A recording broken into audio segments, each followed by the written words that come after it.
Good morning. I have returned. The weary traveler returns. And weary I am. But I'm back, and we're going to play some hardcore solo self-found in the endgame with my Tactician. So I've been playing a little bit offline, a little bit. I'm level 93 Tactician in HCSSF. Trying to figure out my strategy for endgame to push to 100 in Timmy League. And I think it is Rush Abyss, rush a bit of Breach, and do a bit of Ritual, and then get a good enough weapon that I feel confident in Arbiter of Ash. So I've unlocked Arbiter of Ash by doing the gateways. But at the moment, I've got it's a decent weapon. It's an 800 DPS weapon, but no plus levels anywhere. And the DPS feels okay, but I don't feel massively confident in Arbiter. Mostly because of the 2,500 life pool, including Runic Ward, and like not the highest armor. We got 22k applying to elemental damage, 12k applying to physical. It might be okay, but I think I'd rather have just a bit more DPS to push Arbiter a bit quicker. Gears are pretty okay, just very average. I'm still using a level 36 ring. I've been trying to roll a new crossbow, basically. Or find an Astrid's creativity, so either of those solutions to improve my DPS would be acceptable. So I'm going to finish off some rituals first. We'll do some backwash. So we're doing rituals with Abyss and Breach tablets. No rare tablets yet. I am not super tanky. I'm quite tanky. But I do have to pay attention. And avoid quite a lot of things, because I'm not evading anything. I would like to try hybrid at some point, but I am not avoiding any damage, right? So I have to rely on pin and movement to stay alive.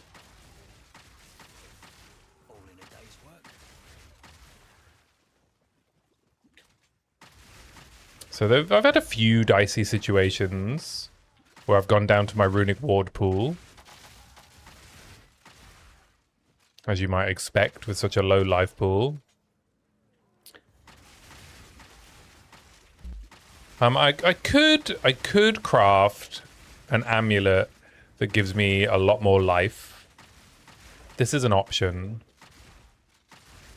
which would improve my safety. I'd have to give up 40 spirit though, which on Tactician is a lot, right? That's basically my charge reg, charge combat frenzy setup.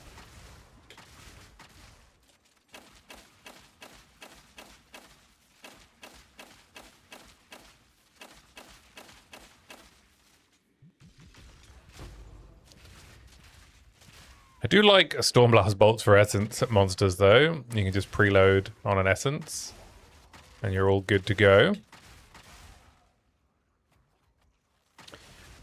But yeah, it's pretty slow going. I need to figure out a strategy to improve efficiency. And the efficiency might come from effectively like speed running the endgame mechanics instead of doing them at the level that I can do them at. Speedrunning the points in lower maps with a bit more safety and then farming from there.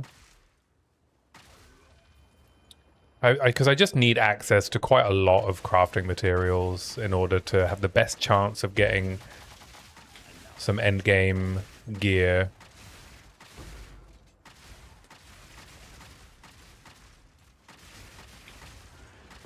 Also getting a nice stash of tablets for the push to 100. So I think the strategy would be, once I'm established with a strong character, we load up on Breach with additional rares and experience gain tablets would be the intention.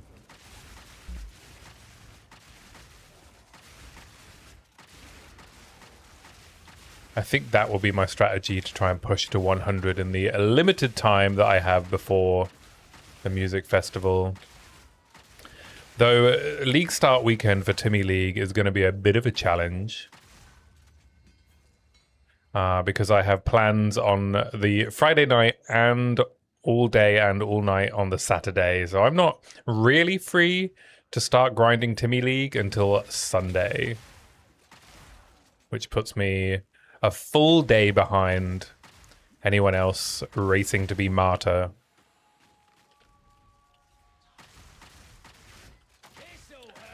But I feel like the start of the race is less important than the end of the race when it comes to a push to 100. It's really just about being efficient, about getting set up so that I can just farm from 95 to 100 as efficiently as possible. So you get a decent crossbow, a good enough defensive setup. You know, this crossbow with +3 projectile levels would be plenty.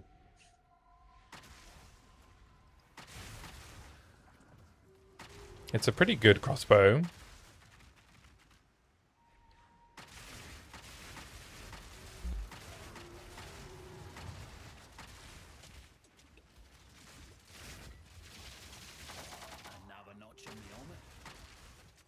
But we'll see. We'll see.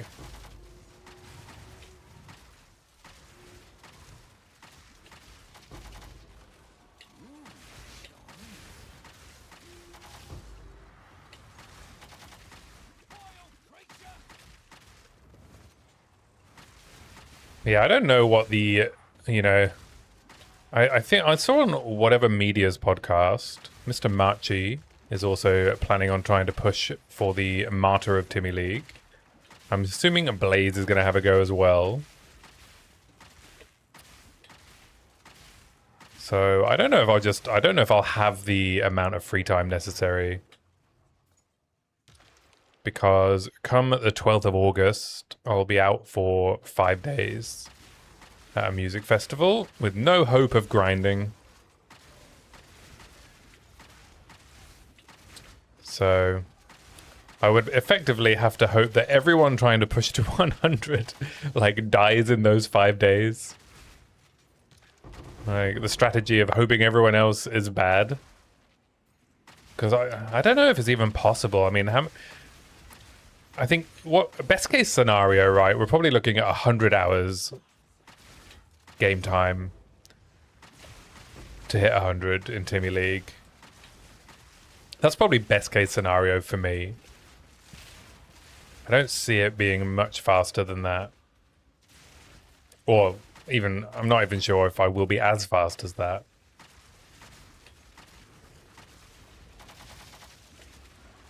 Because you have to get set up, you have to get your gear. You have to do it carefully so you don't die while doing those things.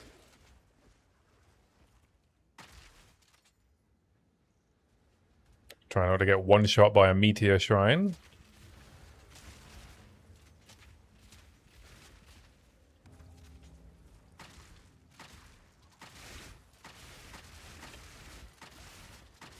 I mean, I'm what, maybe 50 hours into this character, I think? And we're 93. So we're not even halfway at 50 hours. Not that I've been trying to be that efficient. It's been kind of figuring things out, making sure the build works, which it does. Build works just fine. It's pretty good at all league mechanics. Thanks to the combination of Galvanic Stormblast Bolts and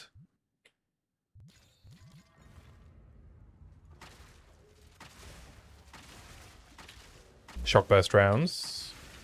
Mr. Protagonist, good to see you. How you doing?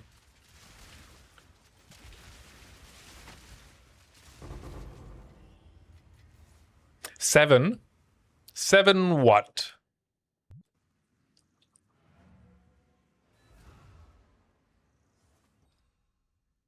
Oh, oh 07, salute. 07 to you too, sir. I thought you were like, oh, 7.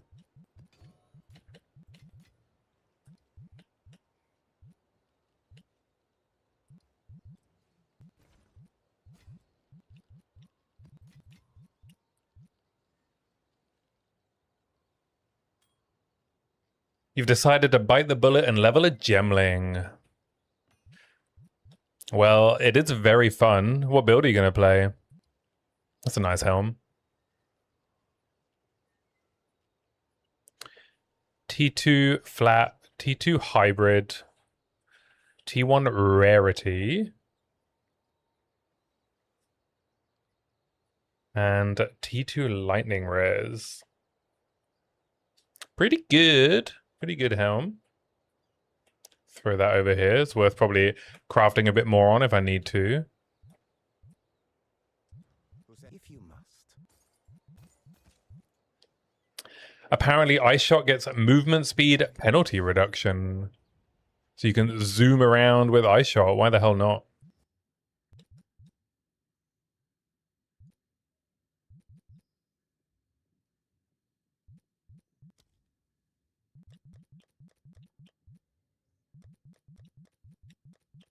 Why the hell not play Ice Shot?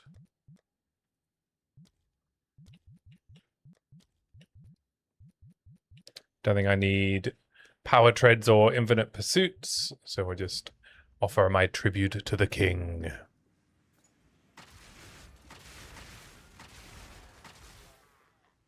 Are you gonna do like a periphery Ice Shot gemling?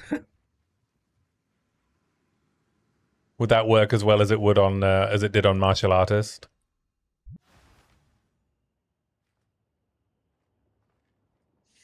Get those juicy Herald bonuses, alternate quality, right? They each offer their respective elemental damage, increased elemental damage.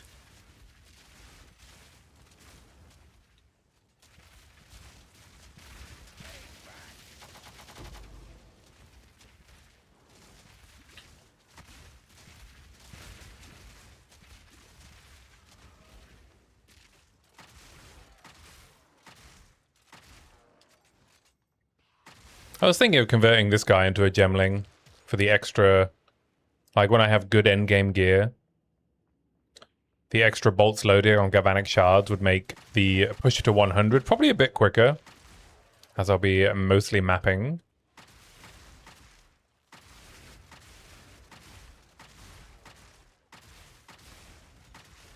We could go hybrid, global defenses through Virtuous Barrier.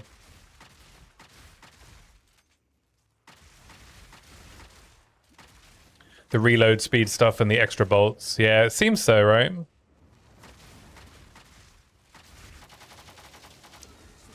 I mean, obviously, you give up quite a bit of safety with the pin from Tactician. But if everything's dying, that's just as good as pinning it.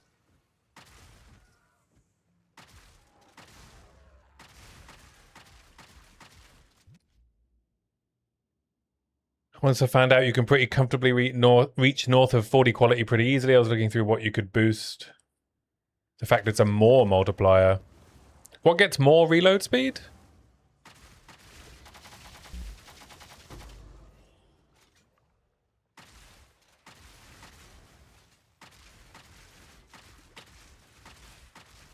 Ah, permafrost and frag rounds. Good lord. Yeah, that's pretty good.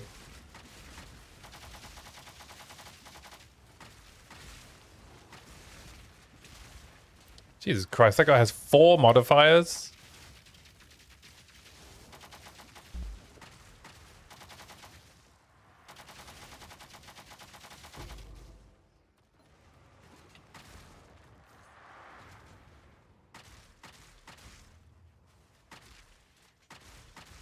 Yeah, crossbow gemling. Yeah, definitely with endgame. I've been saving unique rings so that if I get the quest for the lore weave unlock, I could try and get myself a nice lore weave, which can have some pretty amazing bonuses. Am I not using Rain of Blades?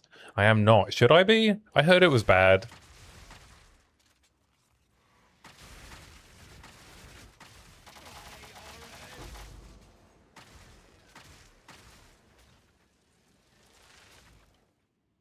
For Tactician, it's pure upside.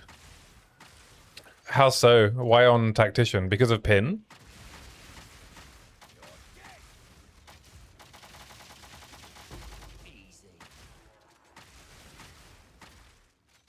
Does extra pin build up.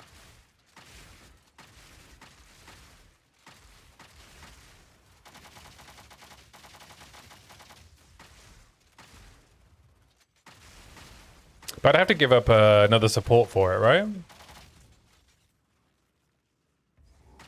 Maybe if my crossbow was better.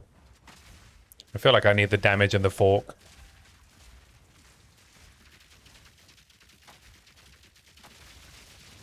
Goddamn snakes. Get these goddamn snakes out of this goddamn void.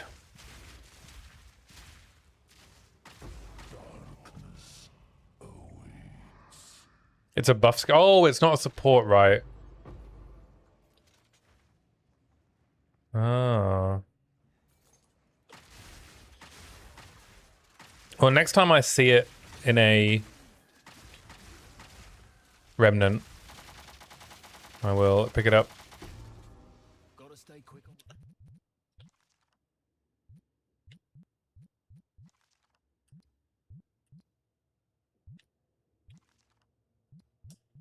Quick on my feet.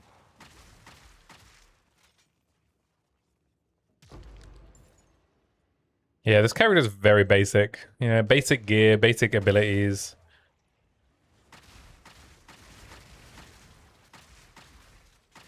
Oh wow, a snake with a Shade Walker.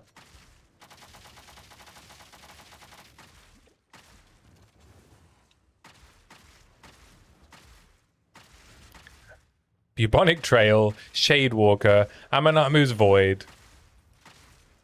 Snake. Just upsetting. What an upsetting combination of mods. That's kind of what you need for HCSSF good old reliable. Yeah. No experimentation yet. No hard feelings, eh? The build is definitely solid. Whether there would be like a more efficient build for pushing 100, I'm not sure, but it's just solid. My campaign was quite slow, but better a slow campaign than 2 campaigns.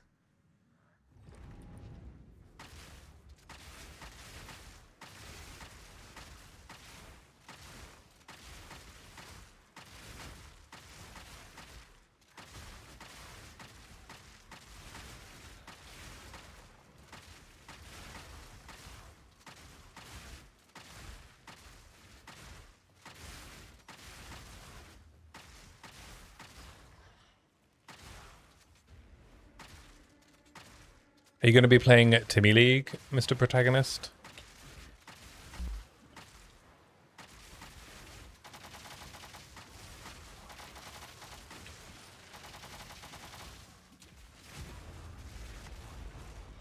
Not enough patience for hardcore? That surprises me. You seem very patient.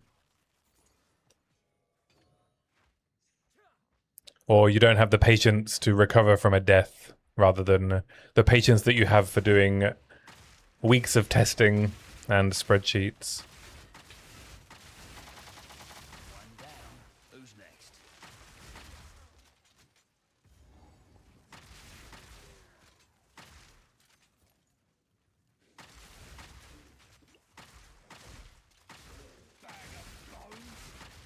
I'm actually starting to feel like I prefer hardcore to softcore. I might start 1.0 hardcore.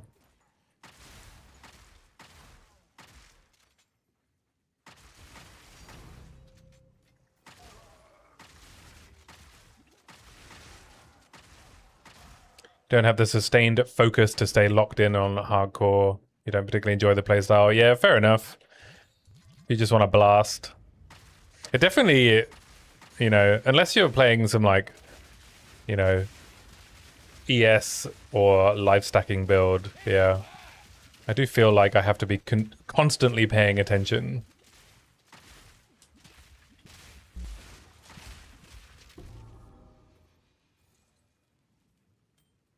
What is that? Oh, and Varius. This could fetch a pretty penny. Yeah, especially with this character. I got 2500 HP. If I don't actually avoid hits using movement, it's game over.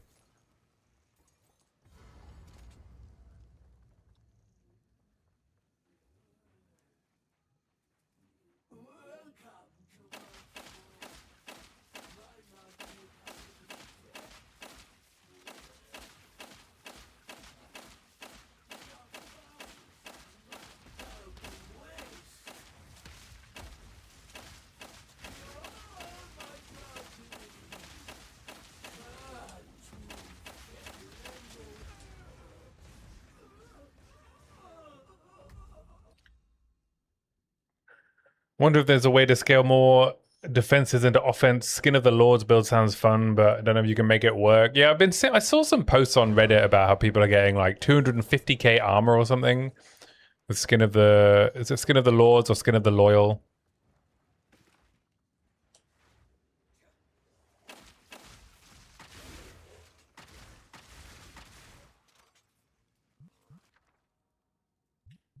I actually don't think I need Regals more than I need Exalts.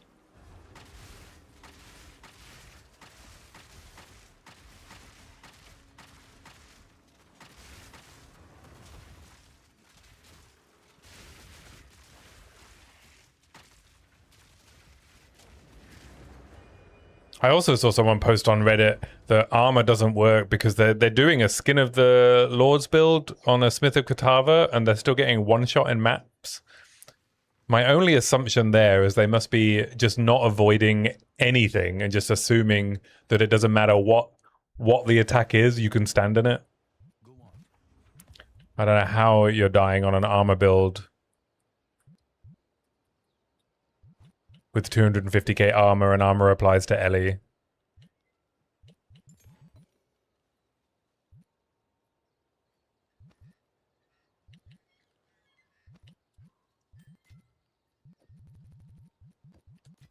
Crazy talk. With that much armor, you'd assume that as well. Yeah, I mean, I just wonder what's killing them, you know?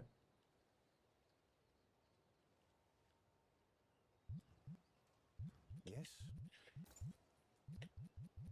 Take our gold. So it is.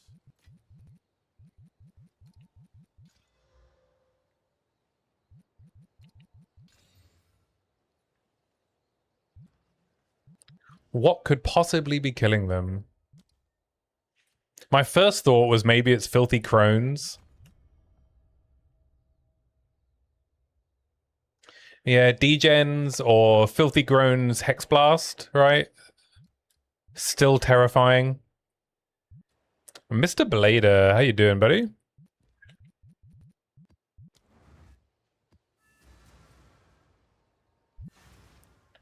Welcome, welcome, welcome. The weary traveler has returned.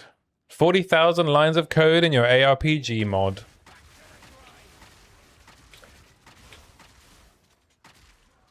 If lines of code were nickels and dimes, this time next year you'd be a millionaire.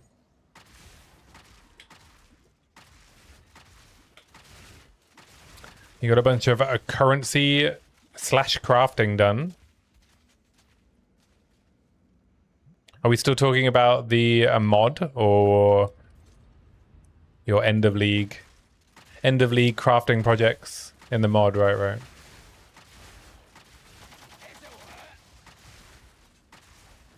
Have you guys noticed there's a bug with strong boxes, and I don't know what the bug is, but you don't get the reward that it says on the box. You notice that bug? It says like strong box drops an extra unique, and then it does not drop a unique. Or it says Strongbox drops an exceptional item.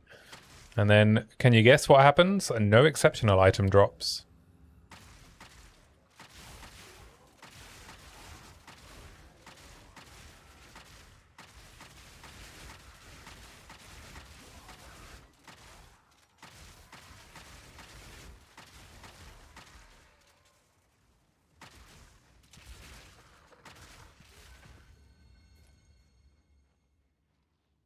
It's POE 1 league time now. You swap Made a currency for the mod that converts an existing item into an ability rune, which you can slot into the skill tree to use like a skill gem. And then if you right-click the socket in the tree, it opens a sub-tree just for that skill to specialize into. Kind of like Last Epoch. I have not played Last Epoch.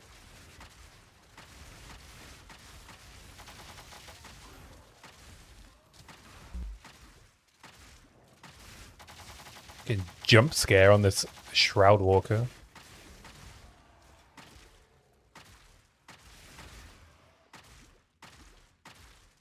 It's got some good bones, but minimal content so far. Yeah, I'll try it out sometime. I'm tempted to play some Grim Dawn. You know, however old that game is, it just got another DLC. How old is Grim Dawn now? 15 years old? I don't know. 10 years old?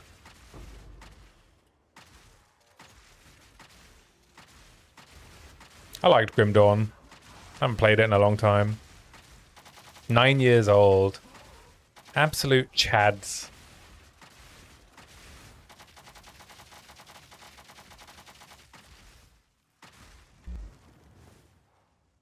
Death to snakes.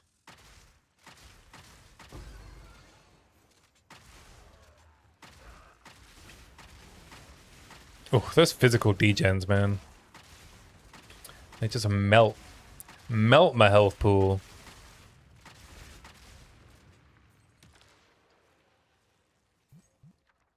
Do do do do do do do do do do do do do.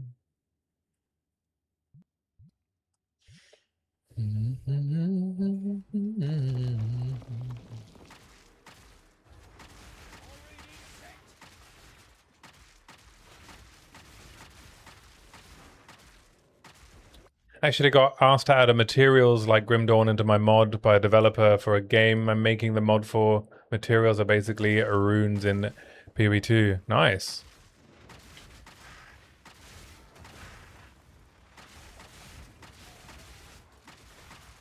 Yeah, I saw they've added some quality of life to Grim Dawn to have separate tabs in the stash for materials and stuff, which was a pretty big bugbear of mine, actually. Inventory management was quite annoying once you get to the end game. So having a dedicated space for stuff like that might just be the little secret sauce. Why is this tinking? Man, Trade League is a weird...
I've been quite lucky with my gear on this character.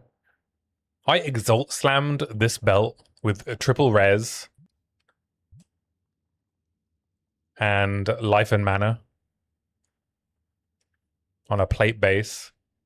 And then I, on my first collarbone, hit T3 armor. Disgusting belt. Absolutely disgusting rare belt for a level 67. It was like very early into maps. And then I also slammed this crossbow, 212 increased fizz damage, crafted T3 on it. And then I rolled a reload is immediate, or chance for reload immediate on it. But I would like an Astrid's creativity so that I can throw +3 projectile skills on it.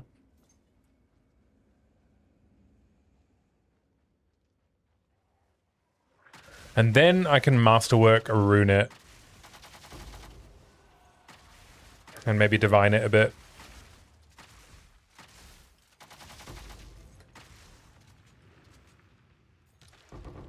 But I'm not. I don't know if I want to run Grand Expedition. I can see there's been a lot of bugs with the Oath Rune.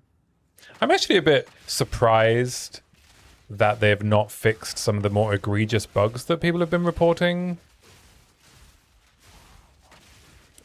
I mean, it seems like either it's hard to solve, which would be understandable, right? They rely a lot on procedural generation.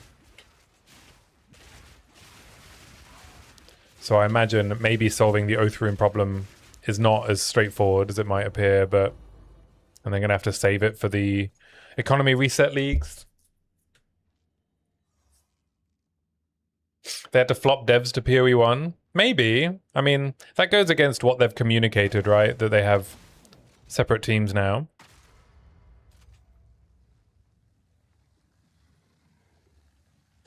But yeah, it's probably true that they are working on POE 1. But I mean, there are going to be patches before 1.0, right? So probably just going to have to wait for for those patches, and I assume late August.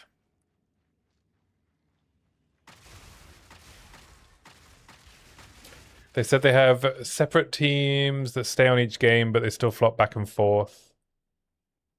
Right. That makes sense. Yeah, it makes sense, right? That they have to switch over. They don't have infinite resources.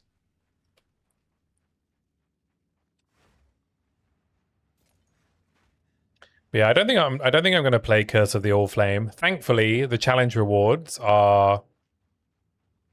is not an armor set, which really reduced my FOMO. I haven't looked at the Kirax Vault reward yet.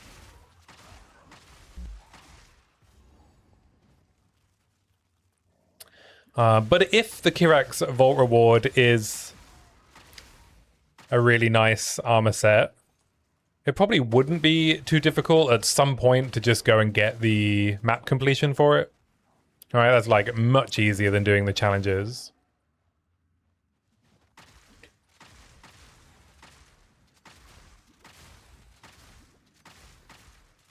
The league mechanic looked kind of cooked. I think it's a lot simpler than Temple, right? You just kind of zone in and do the thing.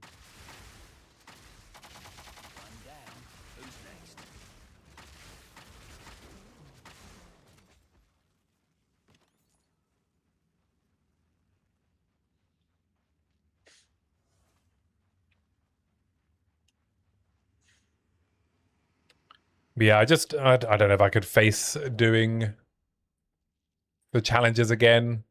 It's just like the game's not fun enough.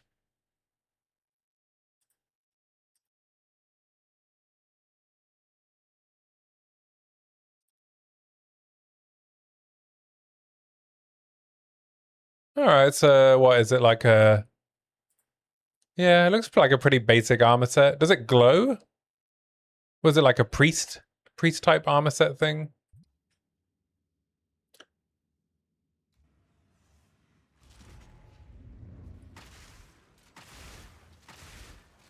Be pretty straightforward to go and do map completion, right? Just grab a Pox Righteous Fire League starter build and just do all the maps. Probably get it done in a day.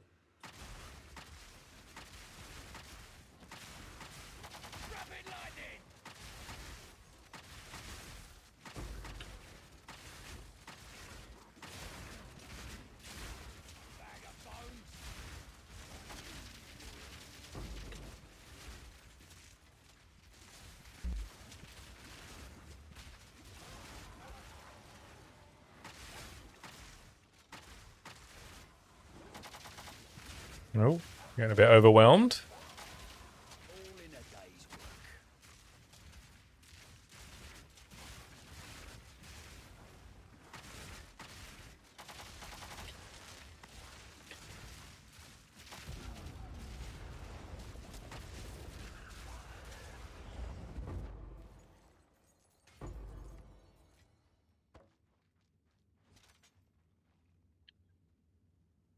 Sir farts a lot. Welcome in. How's it going, man? High Templar armor set. It's pretty rewarding. And I like that each league has its own temporary bloodline ascendancy.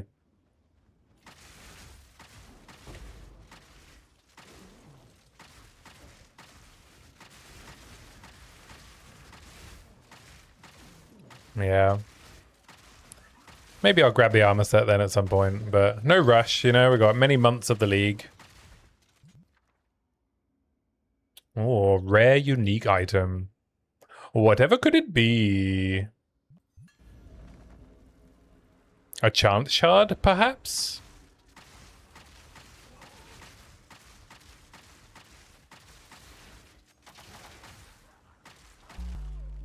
Oof. Stepped on a landmine.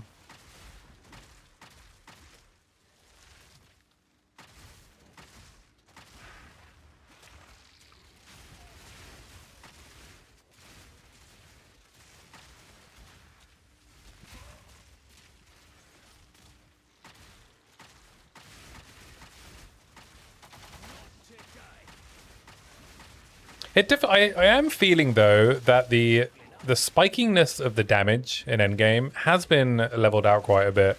I think they've done some good work on making things feel less rippy. Now obviously I'm being quite careful with the map mobs I'm running. I'm not running crit at the moment. Though I can start doing that if I either switch to Brass Dome or roll Gemling. And I'm being careful about Gotta stay quick on my feet. other mods. My feet.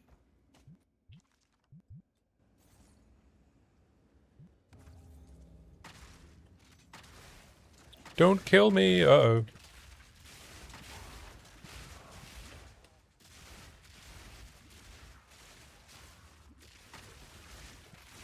Oh, mind the green man. The green man is dangerous.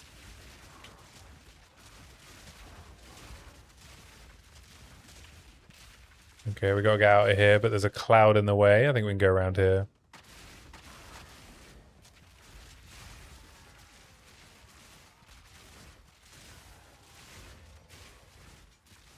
Yeah, things feel less rippy. The combat feels responsive enough that I can dodge things. Like, if I'm paying attention, I can avoid death.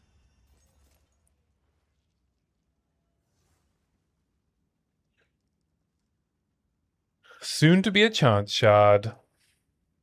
I use a poisonous concoction of bouncing build as your starter, and the new temp one has a cool interaction with ailment dots. Not gonna lie, I kind of wish they'd undo a lot of the nerfs to the monsters they've done, because now many just feel like indistinguishable fodder. I liked the breach hookers doing damage and the abyss palpatines being scary. Did they nerf the palpatines? I feel like that lightning still does a decent damage, and they're so evasive. But hey, spoken like a true softcore player, hey protagonist? I want the monsters to pop out and kill me all of a sudden. How dare you, sir? How dare you?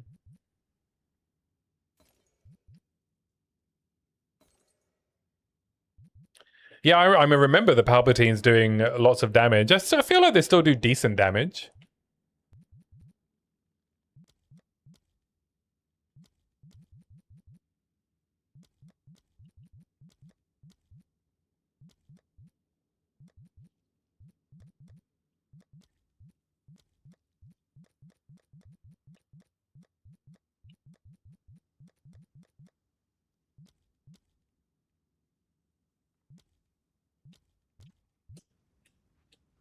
But not like, you know, zerg you down while you can't hit them kind of damage. The breach monsters, though, I disagree with. I think they were way overtuned. I did not enjoy being jump scared by the breach monsters. I can see an argument for the Palpatines being returned to doing a bit more damage if they're not doing that much now.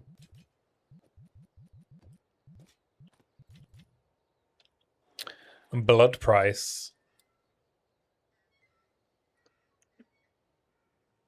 Increased presence or area of effect.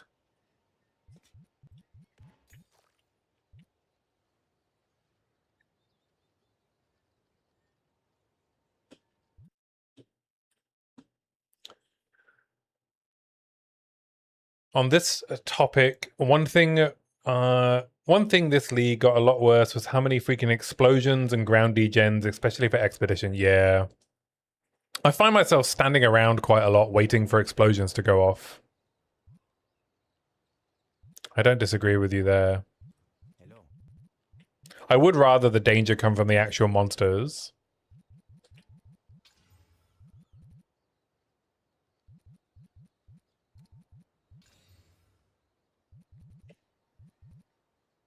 Take our gold and go. So it is.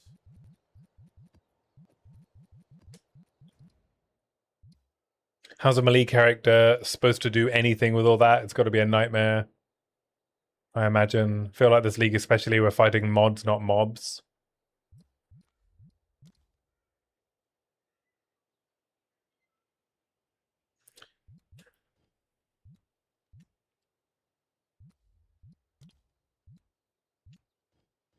Oh, I have to defeat the Ritual Pinnacle boss for spreading darkness. I did not realize that.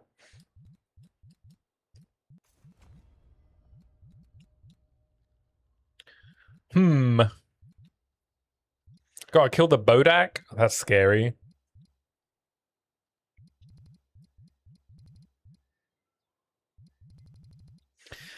I don't know what the best thing for me to farm right now is. Maybe I go back to Grand Expeditions and try and find an Astrids.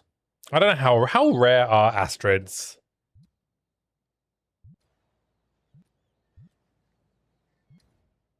Quite rare, I imagine. Do I need to go and unlock Jado and then do the Jado quest so that I can make my Grand Expeditions more likely to drop Astrids?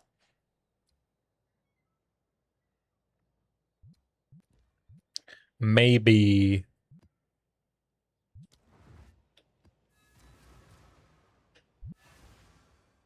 You found more sagas than Astrids? Oh, good lord. Alright, let's unlock Jado.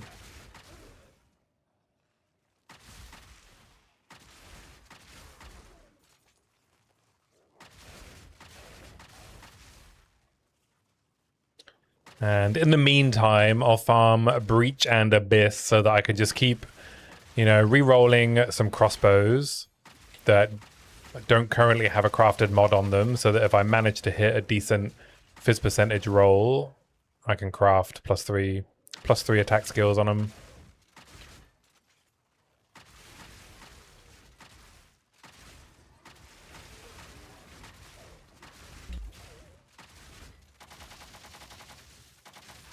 Another notch on me helmet.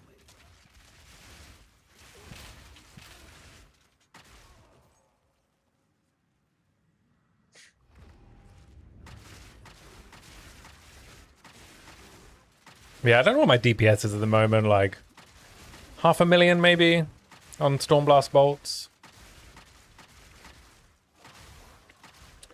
So I don't know how Arbiter's going to go. I think Arbiter might go okay, just because I'm armor based.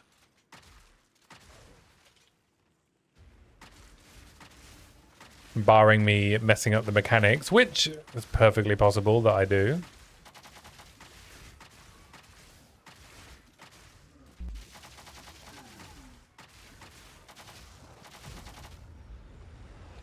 Maybe I should just go and do Arbiter and stop being a baby.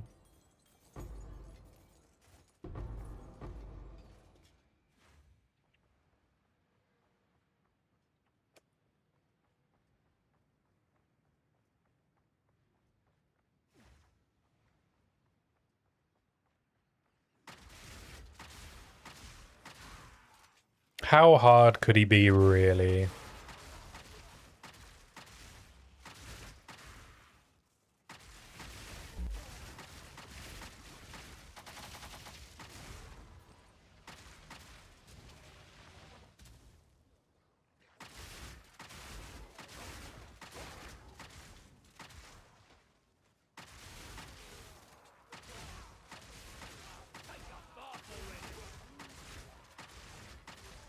We could throw Attrition on instead of Herald of Thunder. That would make things a bit easier.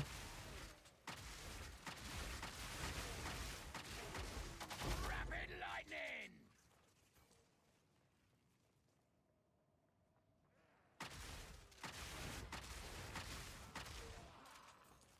Have you found any Astrids in your expeditioning?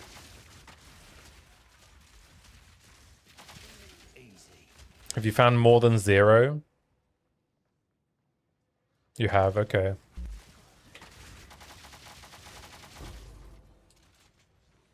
You don't happen to remember how many runes you need to find an Astrids, is it?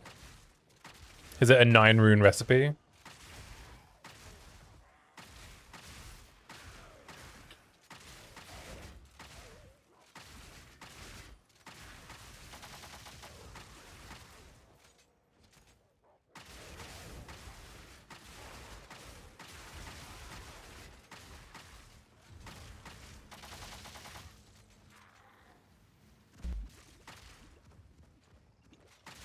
You stopped counting around 7, so somewhere up there. Yeah, that makes sense.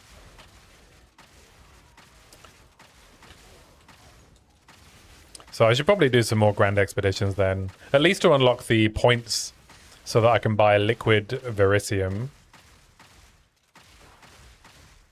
Can you shock, please? Alright. You can have some Stormblast Bolts then.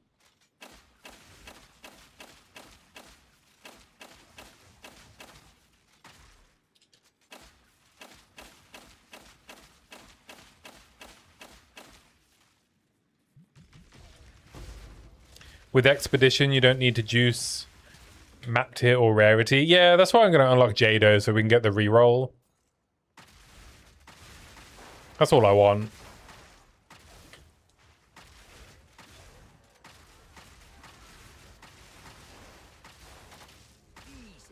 Do you think, so you think maybe not even worrying about running it at T15, just running it on a lower tier?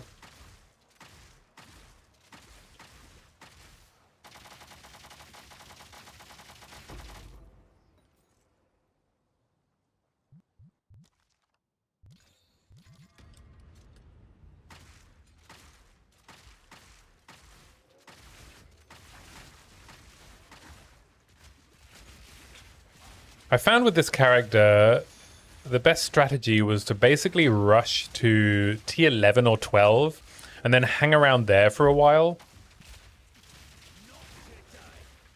T12 gets me Desolate Crossbow bases. T11 gets me eye level 75 crossbows.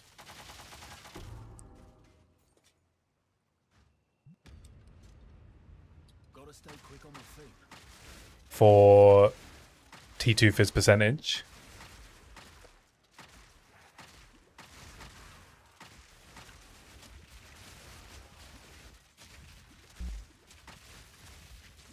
I'm really just running T15s for experience at the moment. Hard work pays off. Yeah.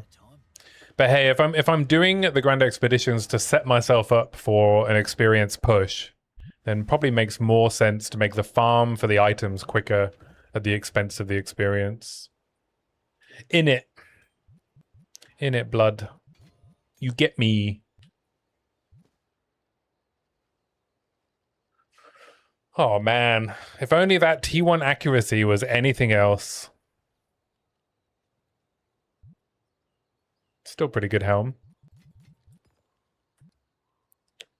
T2 hybrid, nothing else good. Oh, double res, armor applies, and T2 armor. Good boots.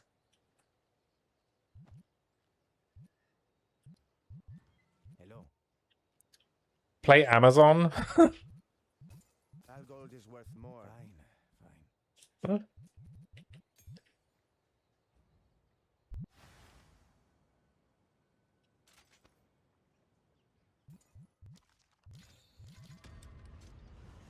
I don't think playing Amazon is conducive to staying alive in HCSSF. Another notch on the helmet.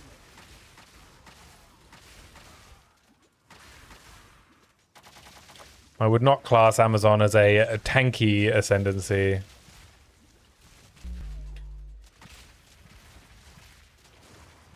Cold explosions, volatile plants, and I'm getting spammed by volatiles from the strongbox.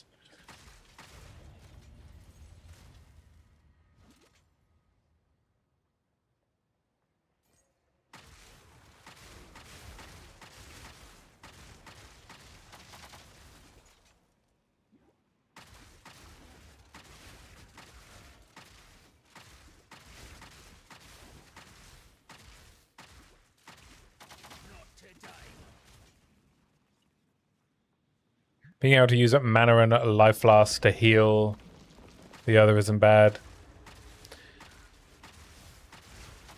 Yeah, but no pin, no deflect from armor, no double spirit.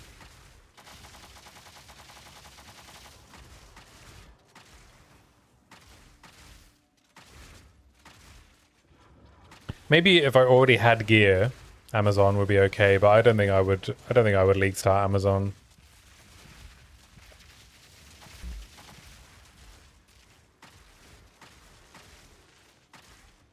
Not in hardcore.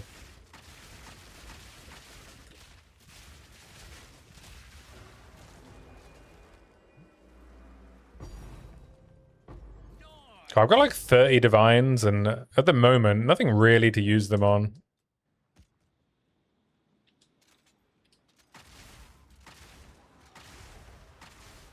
They really do drop like candy now. It's nice to see actually how many divines are dropping, because it gives me a better idea of what I can class as a budget.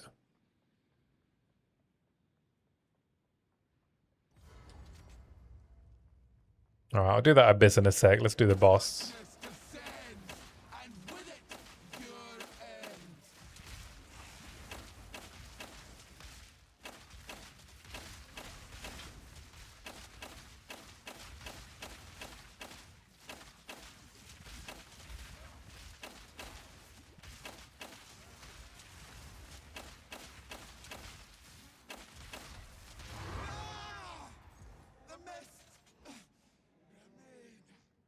You like the div rate because it feels like you can actually afford to div slam gear, which always felt like a super luxury before. Yeah, I feel like when I'm ready to divine something up, yeah, I have a really good stock. Or like re-rolling belt implicit.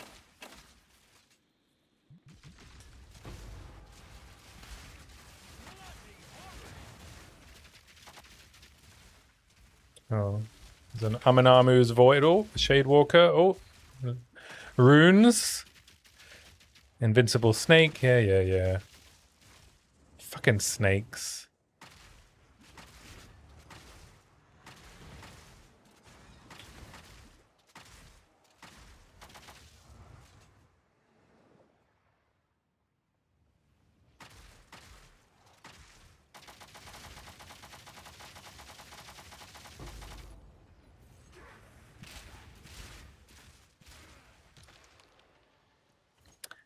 Just remove the snakes.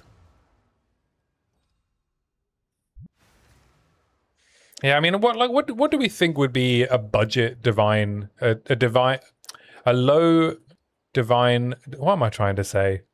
Fucking.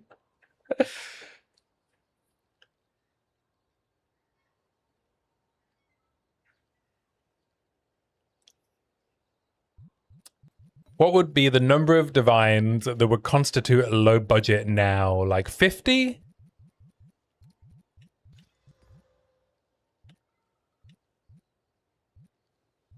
Feels like 50 would be reasonable to say, like, low budget.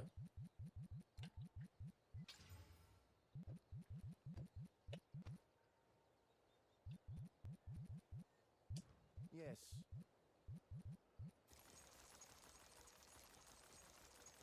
For Doriani. This is nice armor.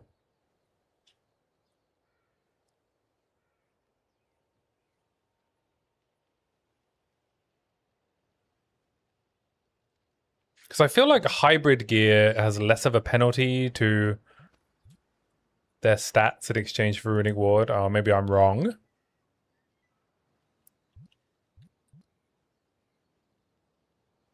Hmm. Maybe I'm wrong about that. For a full build, yeah, for a full build. 0 to 100 would be budget. Hello. I'll go this way. Yeah, you imagine the comments though if I put out a video of like low budget, under 100 divines. People would still think that that's high budget, eh? I could try and turn this neck into something tanky. I'd be giving up spirit and rarity. I could hit it with a greater essence of the body. Feels like I don't actually need a rarity right now. What I need is more survivability in pinnacles. So if I hit this with a greater essence of the body, then suffix slam? A collarbone? See if we can hit plus proj.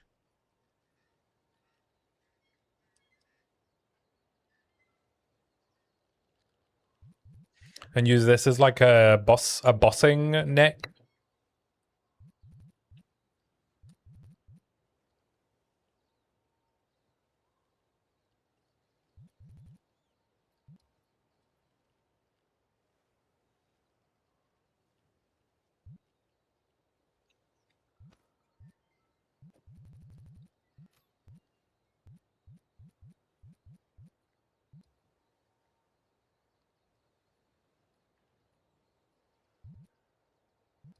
There's some good gloves that we could craft on as well.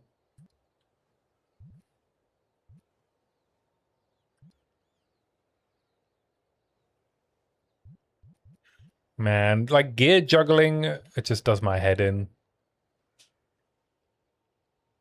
If you're talking core of a build, 1 div for every item slot would be pretty cheap. Anoints jewels, perfect, +1 gems, adds up little by little. Yeah, that's fair. Yeah, I'd say without all of the accoutrements.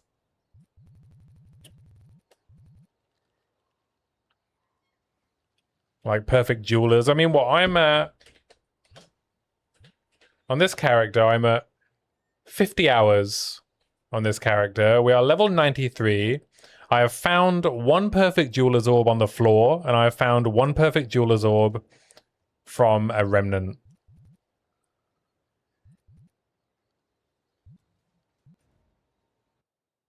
I feel like perfect jeweler's orb are a little bit too rare. Okay, I am not running a T15 deforestation because the map boss scares the bejesus out of me. So I am gonna run a naked T14.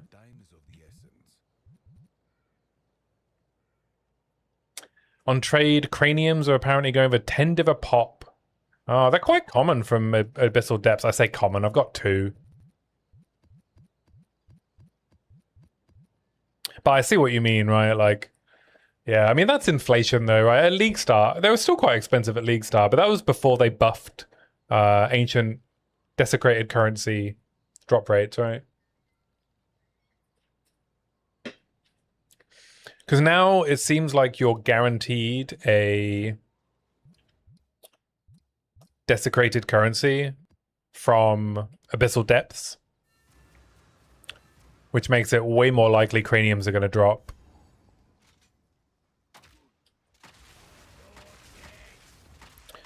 But yeah, I think maybe 50 divines at League start with the current drop rates feels fair.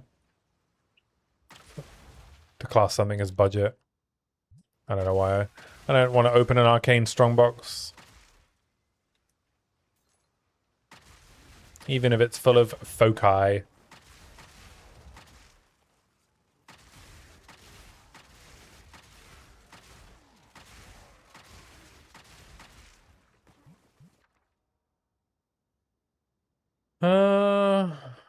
Oh, 5 times random currency. Maybe it will give me 5 perfect jeweler's orbs.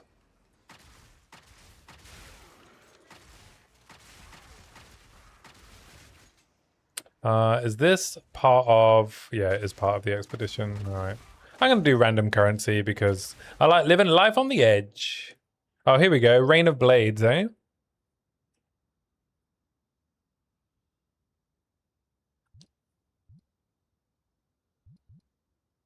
Does it cost me 59 Runic Ward every time it triggers?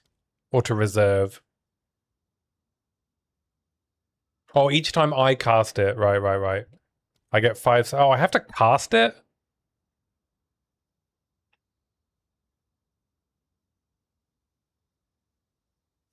You didn't tell me I had to cast it, protagonist. You didn't tell me I have to click the button.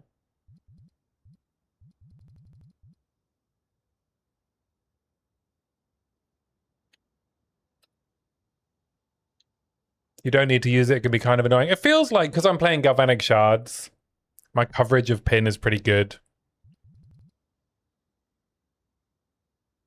Voltaic Barrier. Yeah, I have a level 20 Voltaic Barrier. I know it would be good for single target. Rune of Memory. I mean, I'm probably, if I hit 95, I should be thinking about using a Rune of Memory, right? 2% increased in experience gain is nothing to sniff at when you're pushing to 100.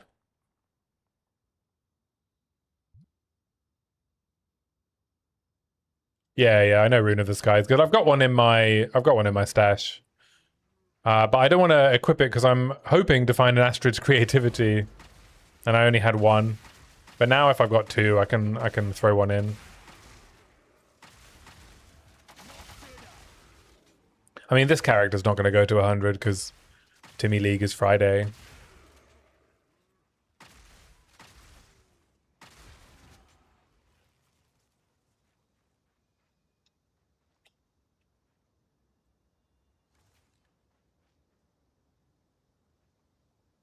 Let's go down here, up here.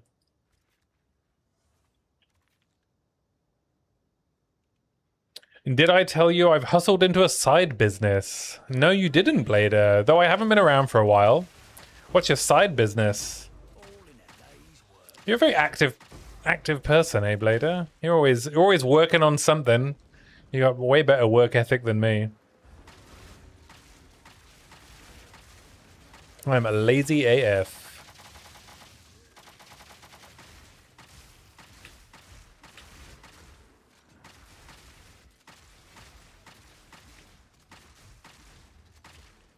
You have a lot going on, so you're trying to bury some thoughts in work. Oh, sorry to hear that.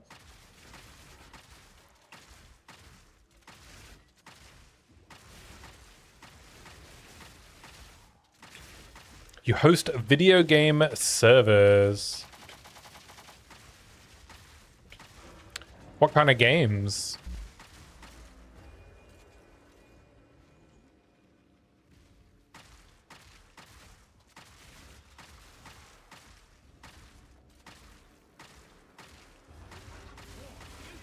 Speaking of other games, I've been playing Slay the Spire 2 in my off time on my Steam Deck.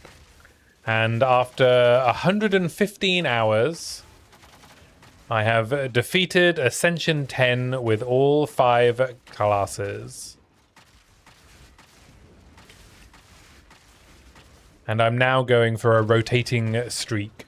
And I'm currently on 3 wins in a row, rotating at A10. STS2 is a very good game.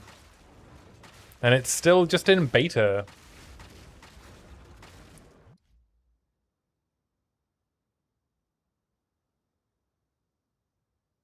Father dropped it as pre-op appointment for an ascending aortic aneurysm. Found out he has like 80, 70, and 40% blockage in his arse house. Oh, I'm sorry to hear that. I hope your dad... I'm not sure what you meant by dropped, but... Hope you're okay.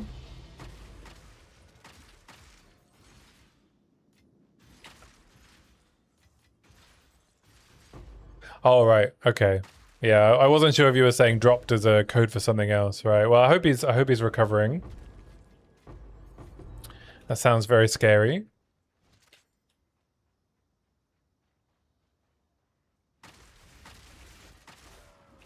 Palworld, Minecraft, Conan Exiles, Necess, Valheim, 7 Days to Die, about it. Wow. We did get good news. He actually can have the open heart surgery, so that's the best option. That is good news. Well, I wish you and your dad all the best for that. Hope it goes well.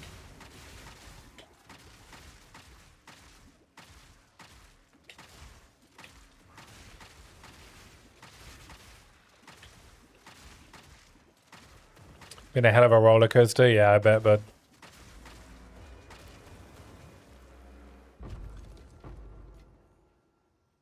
I don't think the heat has helped with a lot of people's health issues, you know?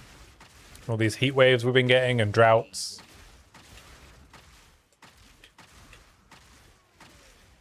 Had friends all around the world have parents with health issues, so it's been a rough year.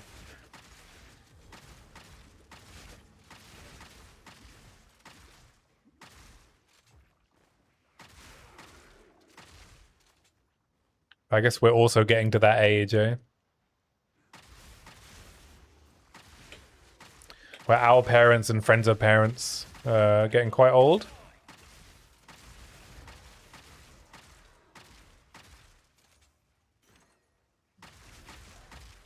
Wait, what's going on?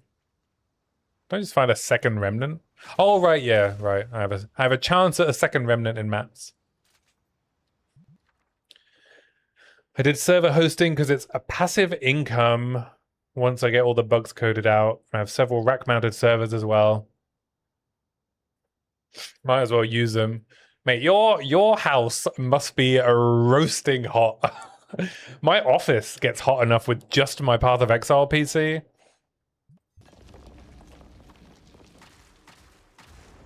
When I'm playing Path of Exile, even with just a replay buffer on OBS, good lord. My office gets almost unbearable. My girlfriend won't even come in here sometimes because the room is so hot. I don't know what it is about POE 2 that just makes computers melt down.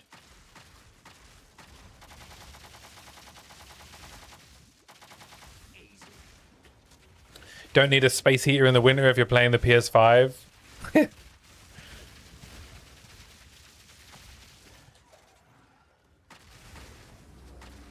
Compiling all them shaders. Is it the shaders? Is that what it is? Is that what makes our computers run at 160 degrees?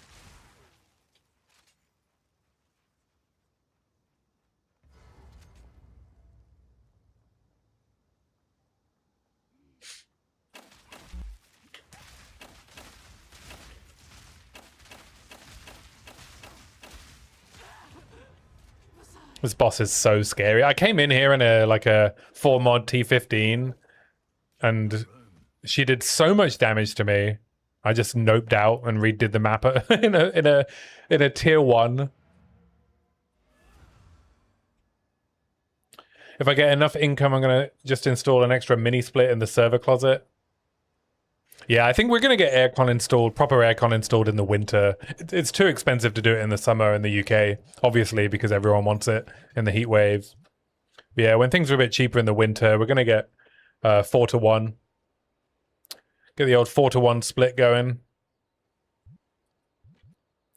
2 bedrooms, 2 offices. And then we'll get solar as well, so in the summer it should just... The solar should take care of the extra electricity.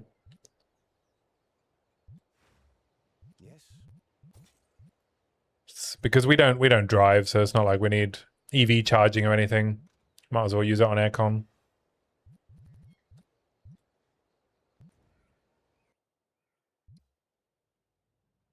I installed a mini split myself and didn't mess it up, so confidence in doing it is too high. I'm considering getting F-gas certified and changing careers from consulting director to aircon engineer. What do you think, guys? The path to a happier life? Get out of the corpo world and become an aircon engineer? Yeah, it pays, right? It's getting really, really popular in the UK as well, right? So it'd be the time to split. Be outside, you know? Traveling around London.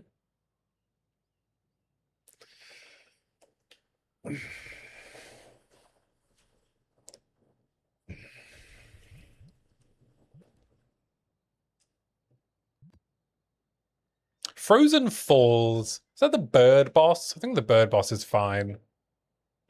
If it's bird or monkey, it's fine, right?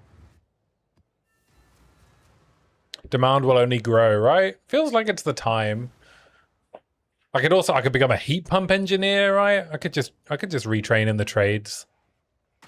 It would still be a pretty, I assume, unless I started my own business and scaled it, it'd still be a hefty pay cut, but I'm considering taking a hefty pay cut anyway and just going part-time in the corporate world. That's my option. If I can keep my job. I mean, things aren't good this year. Pipeline is suffering, and there's nothing I can do about it, yet my end-of-year rating will still be low if we don't find some pipeline. So it's bad enough being stressed at work just from doing the work, but when I'm also stressed because the company I work for can't find business, it's not really conducive to a happy life, eh?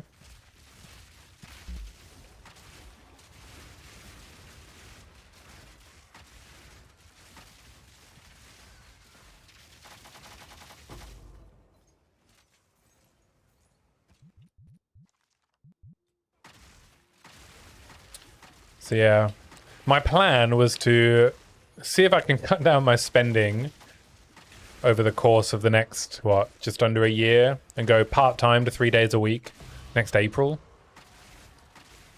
But maybe I just plan to leave the corporate world.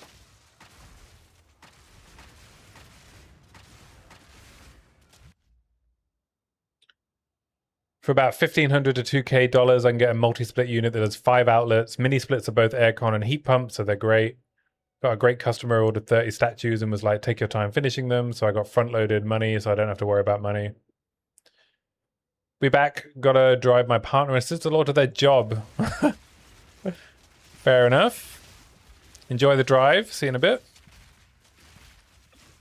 Yeah, we had a heat pump survey done the other day, but the company that did it basically just didn't want to do it, so they told us our house wasn't suitable. I mean, the house is 150 years old, so it's not an easy install. So we're gonna have to go with a more specialist company, I think.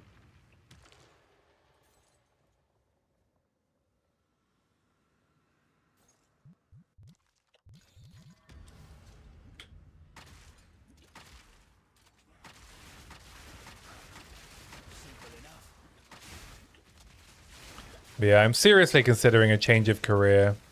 Obviously not to streamer. That's not going to pay the bills.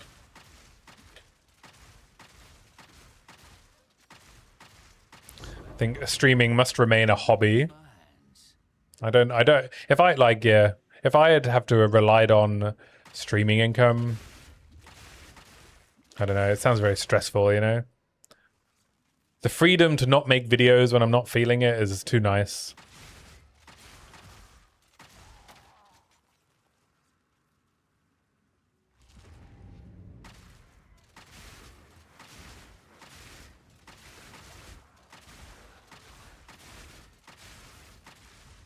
I've not been very motivated the last couple of weeks. I've got a bunch of like video ideas from, I think even before the league started. I've just not felt very motivated in many ways. I think it's just been the heat. The heat has been a real struggle for me. The lack of sleep triggered some health issues.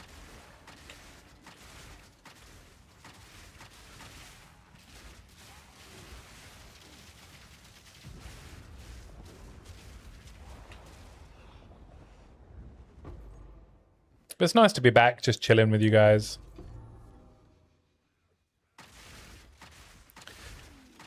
Sometimes it's hard to turn the stream on.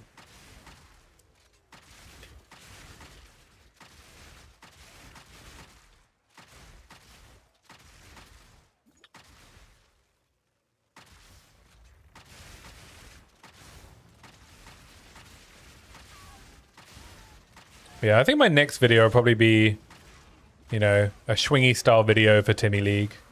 Hopefully that'll whet my creative juices and I can get back into the swing of video making. Maybe after that we can do some critique videos. In anticipation for the next patches. Who's next?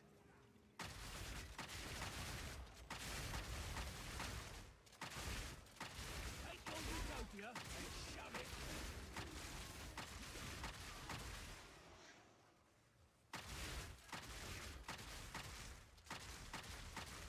This'll hurt.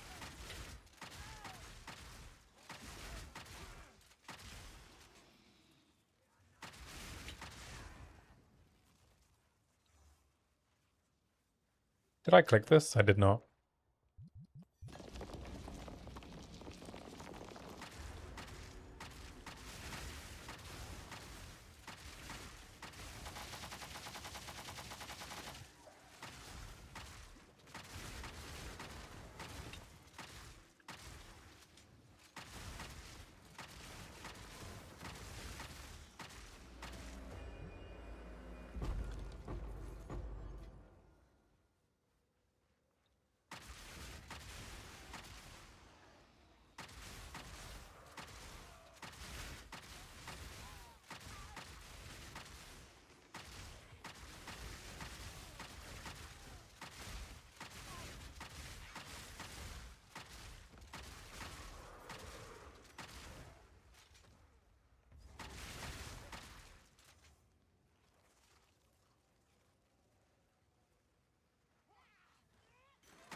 All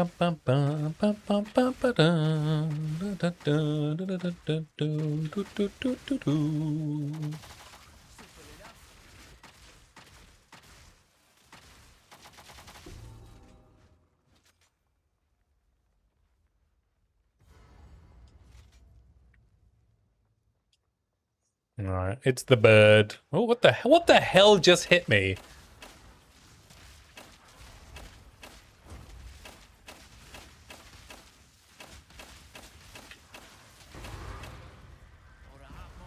Something hit me as I was running down this little corridor. What could it have possibly been?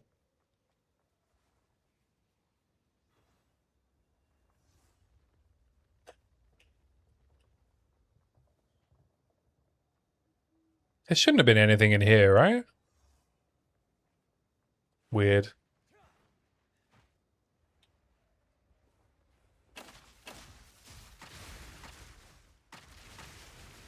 Someone must have strapped a grenade to me or something.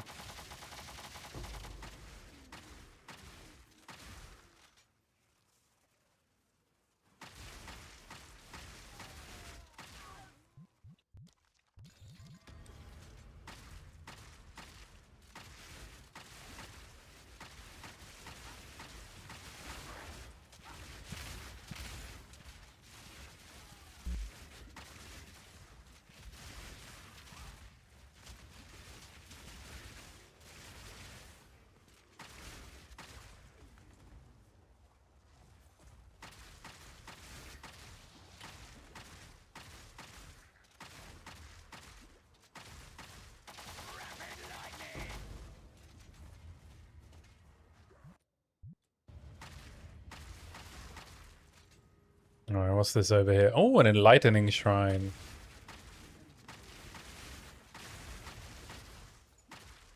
Is that the clip of whatever clipped me?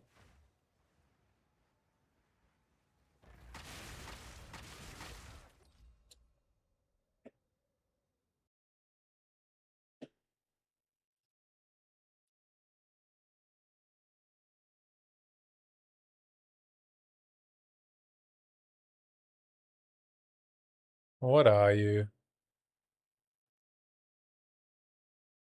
Oh, okay. Right. It was the shrine reactivating when I walked into the boss arena. Nothing hit me, my health went up. It was Enduring Shrine activating on entering the arena. Classic. It was a buff.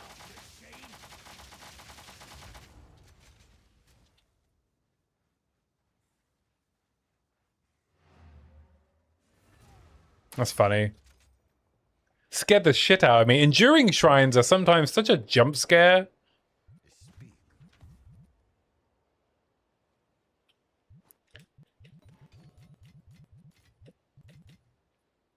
Extra crit, no thank you. That's fine. We can keep a splinter of Larata. Do I have any chance orbs? No. Life cold res gloves.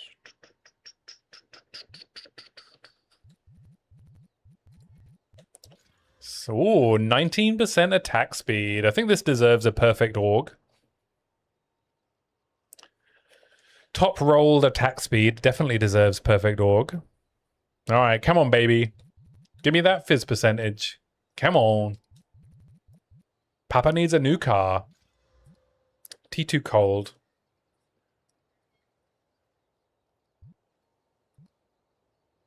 If it was lightning, I might continue on that, but I'll just throw it in the stash. You never know. Maybe we'll roll a cold character and then I'd continue crafting on this. Be a nice permafrost crossbow. These all suck, right? Yeah. Who sent you?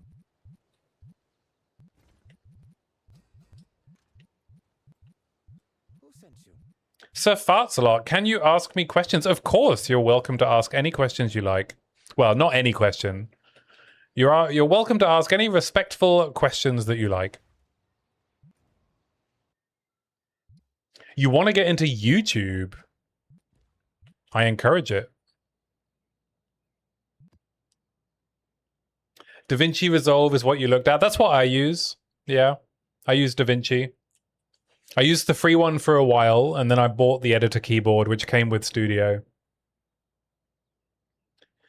My phone has a bad camera and mic, but I think it's good enough.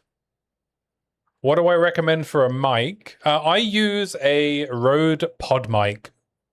Something you can use outside. Oh, I don't know. I don't know the answer to that. I use the microphone that you can see here, which is a pod mic, which is like a mid-range XLR microphone. I don't do any filming outside, so I don't know what the answer would be. It's probably still Rode or something. Video games is a hobby for me, but I want to make videos of me doing active stuff, biking, working out, hiking. Yeah, so you probably want a GoPro then, right? GoPro is the kind of the standard for that kind of stuff.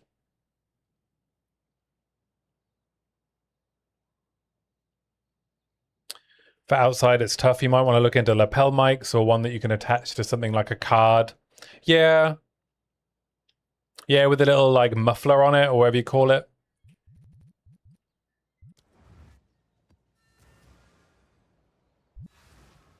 Yeah, I used a GoPro for a while. I ended up giving my GoPro to my mum, and they use it for like making. So my mum got into YouTube, making YouTube videos before I did.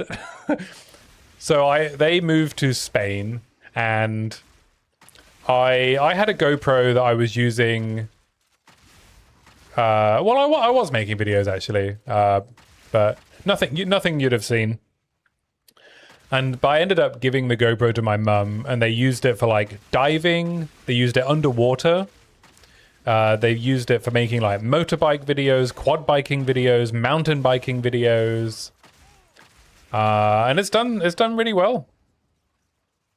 I recommend, and it was just a normal GoPro. So I recommend GoPros. If you're doing outdoor filming, you need a somewhat decent camera.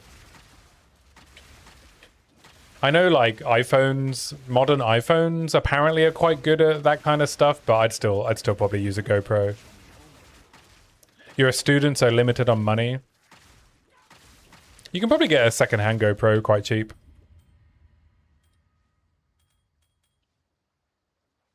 Modern GoPros are like $3,000. Are they? Fucking hell. I did not pay that for my GoPro. Just get an old one. Like, we're talking like, what? The GoPro I bought was like 7 or 8 years ago. I had that GoPro, and it was fine back then, so it'll be fine now. So yeah, maybe look at one of the older models. You do not need to spend $3,000 on a camera. For sure. I mean, the other option, so I'm using, for my like main camera that you're watching me through now, is an Instacam 360. And you know, if you're like, I think, you know, you could do outdoor filming with those with a laptop as well. I mean, it's a, you know, it's a webcam technically, but it has tracking, AI tracking and stuff, and a gimbal. So you can use an Instacam 360 as well outdoors, and they're like, you know, a few $100. Any tips on how often to upload shorts or long form? I mean, I have uploaded 2 shorts. I don't really see much of a reason to do shorts for me, because shorts are good if you want to make it like a business. Like if you're doing it as a job rather than a hobby, then shorts can help. I know Kaltorak uses shorts to help promote his stuff, but I don't really enjoy making them. Obviously, I do this as a hobby, so the videos I make and my upload schedule is not particularly regular. But yeah, I know YouTube appreciates regular uploads, and what you'll find as well is that you will need to the most important thing is you'll need to focus on a particular audience at first. And even though no one really knows how the algorithm works on YouTube, but what seems quite apparent is that it less uses the metadata of what you're telling it, and it more uses the history of who has liked your videos. So for instance, if I wanted to make a video about a game that wasn't Path of Exile 2, it wouldn't really matter if I told YouTube all of the information about that game. Like, it wouldn't matter if I said, oh, this is a video about Slay the Spire 2, you know, and all the metadata said everything about Slay the Spire 2. It would still try and show that video to my existing audience, right? And my existing audience wants video essays about Path of Exile 2. And so they probably wouldn't watch it. Maybe there'd be some crossover, and then maybe it would show the video to a few Slay the Spire 2 video watchers, but the majority of them would be Path of Exile 2 video watchers. And so what would happen is the video would tank, right? And then I would make another one and another one and another one and another one. And eventually it might move into that audience, but then I would lose the Path of Exile 2 audience. So the main advice, more important than anything, is you start within a niche. It's very difficult to do like broad appeal videos from the start. You can do it, I'm assuming, but I would focus in on a niche, build an audience there, and when you have an established audience that will watch your videos regardless of what they're about, then you can think about branching out. So that would be my main advice. And then, yeah, like what Protagonist said, you can make a bunch of content and then release it like on a schedule. I just make them as and when I'm inspired, right? Which isn't I wouldn't say the best way if you want to grow. I got quite lucky, I think, where a couple of my videos did quite well. And, you know, with when I release them as well. So my videos do much better when the bigger content creators aren't making videos. Because if you think about the way that the YouTube homepage works, it has to decide of the 12 thumbnails that you are shown at once, how does it decide whether to put your thumbnail in those 12 thumbnails, right? So if I'm making videos at the same time as like Darth Microtransaction and Razantarax and Zizaran and Steel Mage and Mathilification, like all of the big video creators, the chances that my video gets put next to them is much lower than when they've moved on to POE 1 or something. I don't know if any of this stuff is helpful. I'm giving you what I have like realized through my own journey. I know you're going to make different videos, but you want to do a few things: hiking videos, camping, fishing. Also want to make workout videos of me working out, and also food videos of doing what you're eating. So it sounds like you're making a lifestyle channel, right? You're making a lifestyle vlog channel. So I would research popular, not massive. Don't research like the multi-million subscriber channels.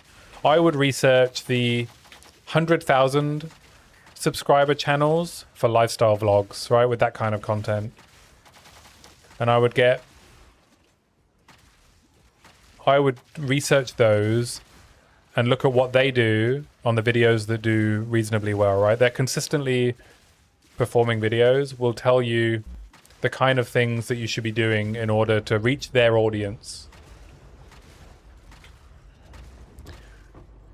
And the reason I say is don't look at the multi-million subscriber channels is because those multi-million subscriber channels already have a captive audience, and the things that they are doing are not the things that would grow your channel, right? They are doing things that would appeal to their existing YouTube audience. It's why like huge streamers can get away with releasing videos with titles like "Oh no, ... Right? That is not a clickable title for an unknown YouTube creator. Yeah, I can't believe this happened, right? Whereas the medium channels, right, have way more information in their titles, right? I try and put good information in my titles. Yeah, I mean, you look at, you know, Moist Critical, an example for that, right? He can just put out any video he wants with any title, any thumbnail. It doesn't matter. People will click on it because they want to hear what he has to say because it's him, right? His brand gets people to click on it. And that's going to be the same for a lot of the big lifestyle YouTubers, right? Once they've established themselves as a lifestyle YouTuber, then people are clicking on it because they want to see them like... there's an interior design YouTuber that I used to watch a lot of, less so these days, called Caroline Winkler. And I would say that people click on her videos because they know her personality now, right? She has an established brand. So yeah, go for the medium size. The people who are like, you know, 20 to 100K is probably where you want to be looking.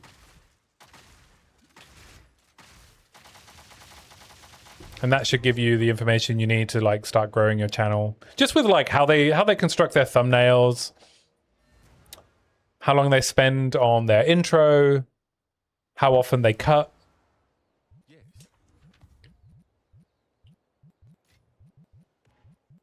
You can learn a lot.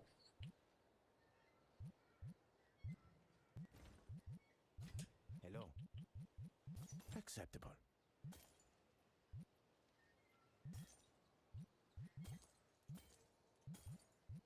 Fine. Yes. Another thing that's hard to conceptualize is the bigger content creators will have editors to really slim down the time they spend making content. Yeah. Be prepared to be shocked at how long it takes to edit a video.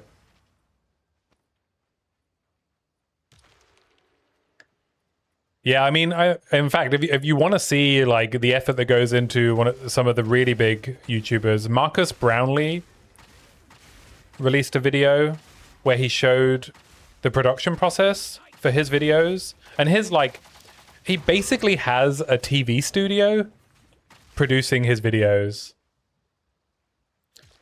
You know, multiple people at each step of his videos, including like, you know, he has multiple people working on graphics and transitions, multiple people working on color.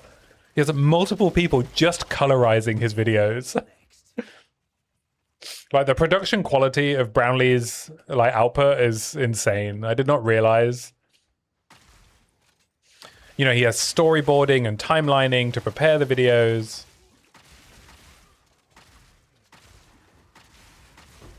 So yeah, I would recommend starting simple.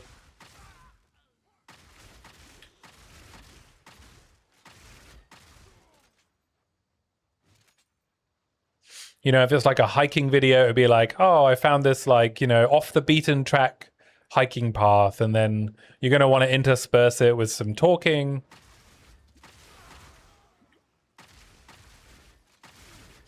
I'll tell you who's a good YouTuber to look at the history of. There's a guy in the UK called Mark Lewis. I really like his videos. And he's a fitness YouTuber. And his whole thing was being above average. He's at 400k now, so I'd look at his older stuff. But let me link his channel. Because I think it's, if you're going to do fitness stuff, I think he's a good example of the right things to do. Let me grab it. There you go. Check out this guy's YouTube channel. He started off, yeah, like doing the kind of stuff you were saying you want to do. He's quite, you know, he's quite funny. His edits are quite simple. A lot of talking head stuff, and then like him doing active stuff. So I think that's a really good example of someone that you could emulate initially until you learn your own, or you develop your own voice.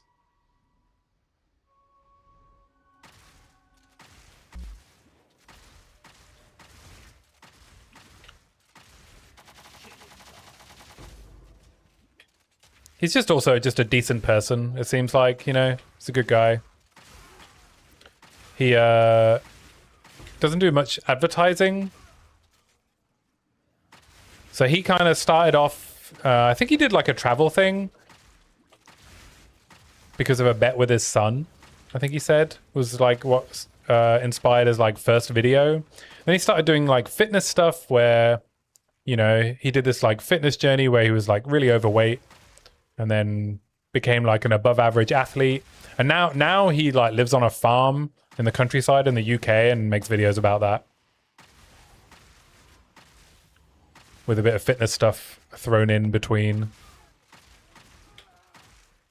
So it sounds like the kind of broad appeal stuff that you might end up wanting to be doing. So farts a lot. Hopefully that helps.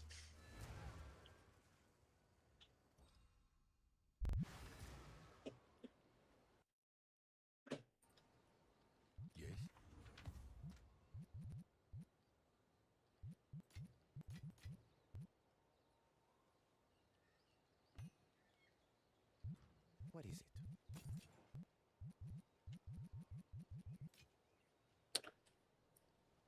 Oh, we could have another go at getting a Laviangers. What should we disenchant? I considered using a sunken vessel, but I don't think it's very hardcore viable. Maybe though. Unlucky fizz damage, but it'll be full evasion, eh?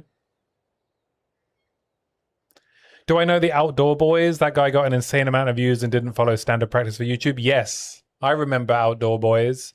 He left YouTube not that long ago, right?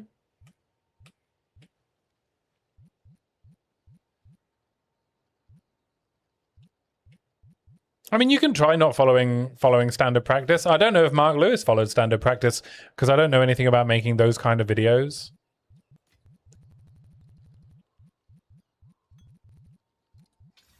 Oh, we hit it. He left then didn't leave or something. Wow, this is like the my 12th attempt. So it looked like I hit it first go, but I did not.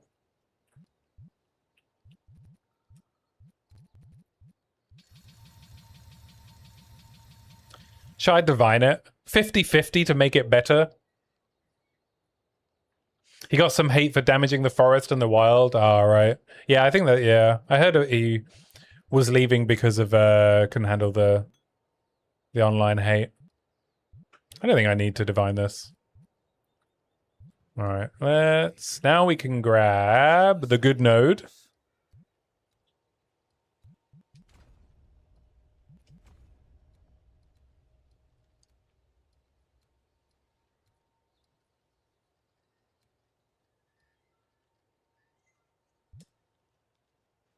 Little damage boost. Go on. Oh, I haven't done the boss of this map. Oops. Where is the boss of this map?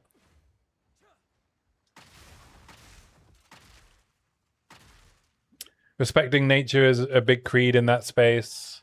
He would chop down multiple trees in his videos to some other outdoor creators. Started some stuff. Yeah, I think I've only seen a couple of his videos. I mean, there were outdoor survival videos, right? So I don't feel like one man chopping down some trees is really the issue with deforestation in the UK. Oh, in the world, sorry.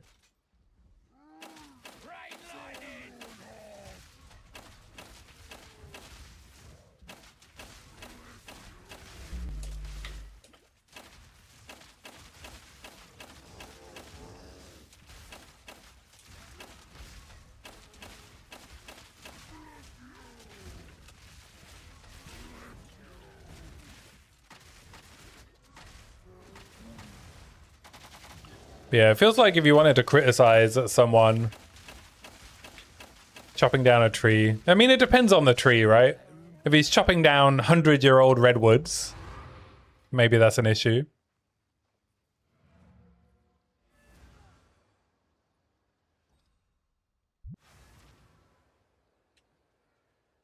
I imagine they started some stuff because it got them views.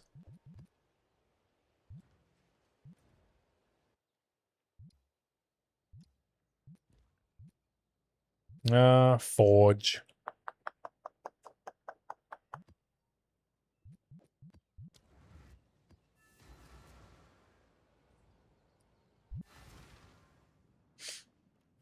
I mean, I remember seeing an Outdoor Boys video where he was like it was in winter. I think that was him. And he was like making a shelter to survive overnight in like, you know, very, very cold conditions.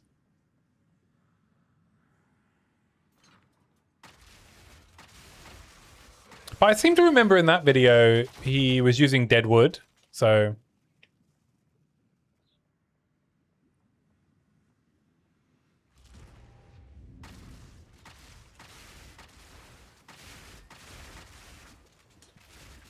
They wanted views, but they were not entirely wrong.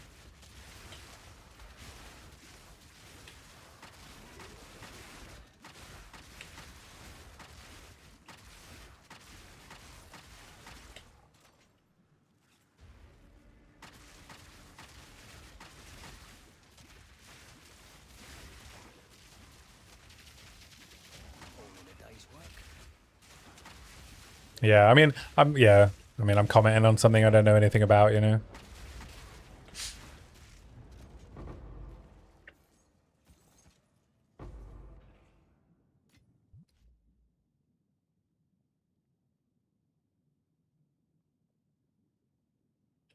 Excuse me.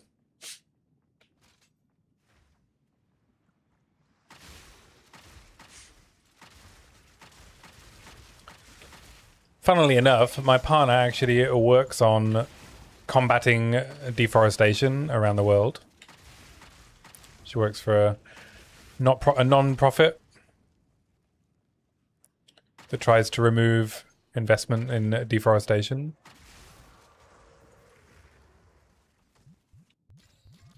We're all about trees in this house.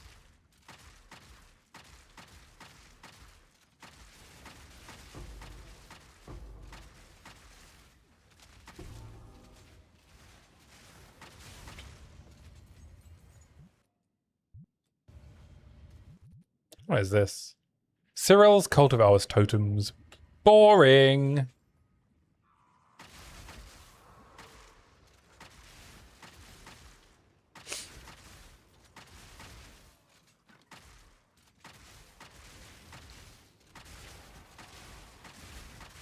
Y'all been reading any good books lately? I've been reading some good books. I read To Kill a Mockingbird for the first time. Fantastic book. I can see why, you know, they teach it to high school kids. Just a really, really good book. Really well written. Such a slice of life for like that era. Very heartwarming.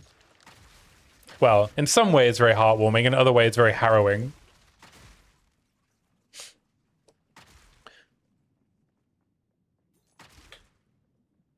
You were not expecting that book because it's something we were made to read in the 10th grade. Yeah, man, sometimes I just pick up curriculum books, you know? The canon. I didn't do it in school. I did Of Mice and Men, which I think probably still holds up. I'm looking forward to rereading Of Mice and Men as an adult.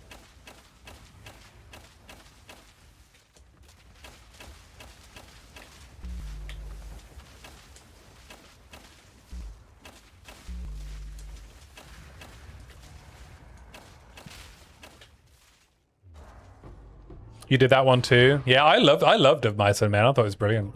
Even as a teenager, I thought it was good. It's such interesting because To Kill a Mockingbird is such an American staple, so a Brit having to go out of their way to read it is like, duh. Yeah. I mean, it's really well written, right? I mean, immediately I was just gripped by it. It's a real page turner, actually.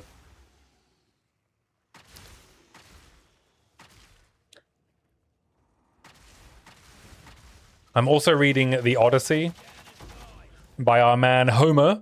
Gotta stay quick on my feet. The Emily Wilson translation. I was disappointed with the lack of mockingbirds. Yeah. They got killed, bruh.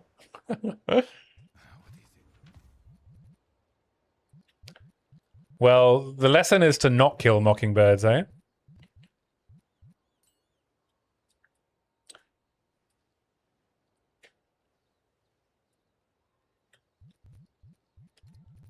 Well, a little tidbit of knowledge that my girlfriend told me about To Kill a Mockingbird. Obviously, Scout is Harper Lee. Oh, max roll energy shield, Kushti.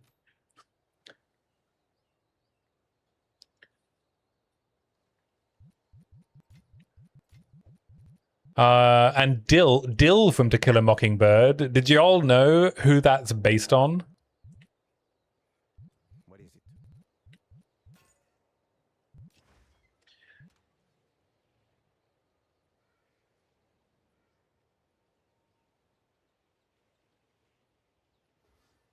The Green Mile and To Kill a Mockingbird is based on the same story. I don't know. I didn't know that.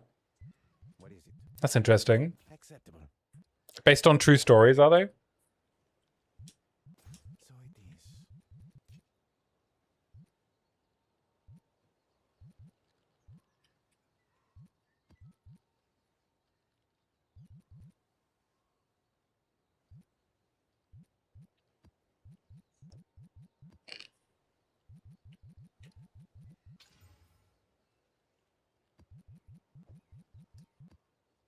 Both based on the one true event. Ah.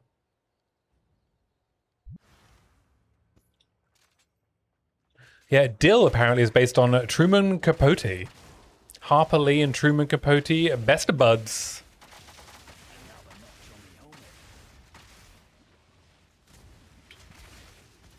I've only read Breakfast at Tiffany's, though. I do want to read In Cold Blood at some point.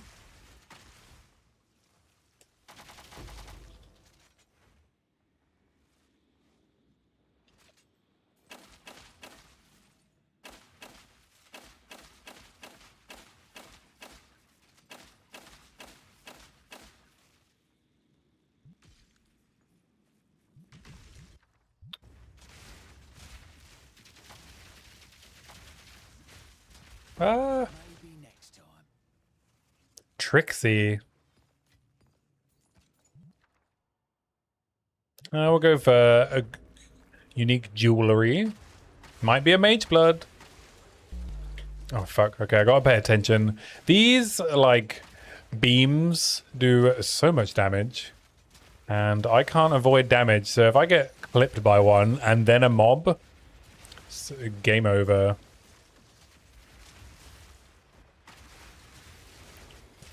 Oh, fuck.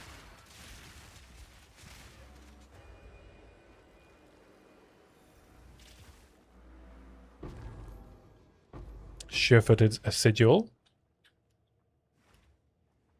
But yeah, I finished Kill a Mockingbird in a few days, and I've started reading the Odyssey. Also, the Emily Wilson translation of the Odyssey, very accessible, would recommend. I'm about halfway through it. So if you wanted to read that before watching the Nolan adaptation, would recommend the Emily Wilson translation. And then in the evenings, I'm reading the Odyssey in the morning because I cannot read poetry before bed. It's too much on the brain. So I thought, oh, I'll just read some fantasy, you know? Just some nice, relaxing, easy to read fantasy. And in the most recent, like, folio pop-up sale, I picked up a bunch of new books, which are over there. And one of them was The Book of the New Sun by Gene Wolfe. And I thought it was just going to be some, you know, nice, fun fantasy. It's quite challenging read. It's quite challenging. It turns out it's basically In Search of Lost Time, but with sci-fi werewolves and vampires. Leaves me too inspired. No, I can't concentrate, protagonist. My concentration window happens in the morning. So I need something that's relatively straightforward when I'm reading before bed. Otherwise, you know, my mind just goes elsewhere. I can't read complex stuff before bed. And I would consider epic poetry too complicated. That was a bardic inspiration joke. I'm sorry I didn't get it, protagonist. That deserved more appreciation than it got. You see, that's how uncultured I am.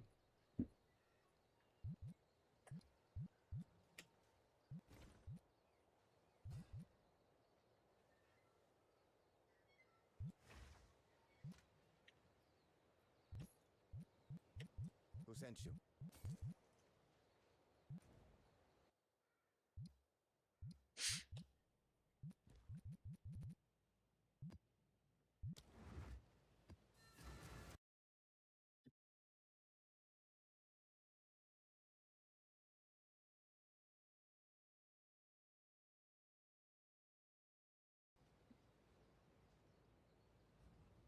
Reads the Odyssey for fun.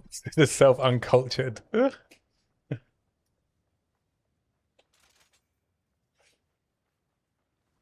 Well, if I don't get D&D jokes, who am I? Who am I even? What's the point in reading books if I don't even get D&D jokes? This path leads only to sorrow.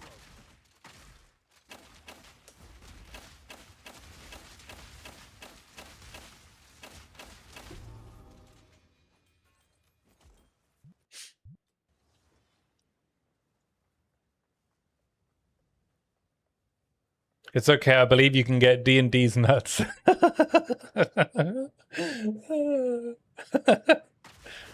Very good. All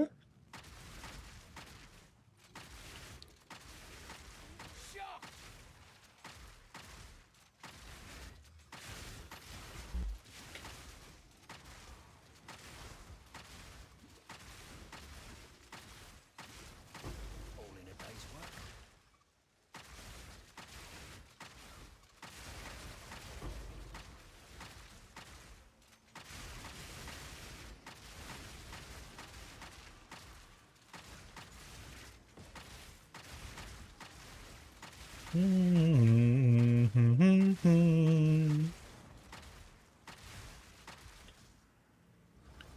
Do, do, do, do, do, do.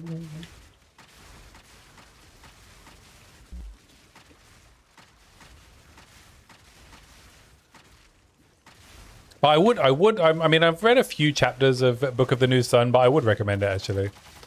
Now that I'm getting into it, you know, and just accepting that either I'm going to have to look up some of the words in it, or just accept that I don't understand them and that I have to read it quite slowly because it's very dense. And he uses a lot of like really like real historical terms for things and like real references to characters from other like historical literature and real life.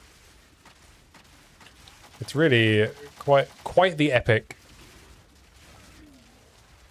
But it is easier to read than In Search of Lost Time. I have attempted to start In Search of Lost Time as a bedtime book. There's a book that I cannot read before bed.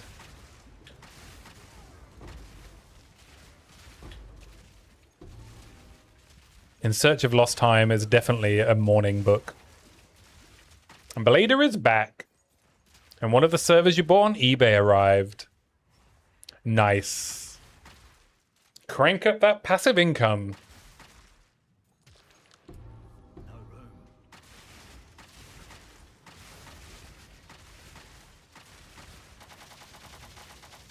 Well, that's one down.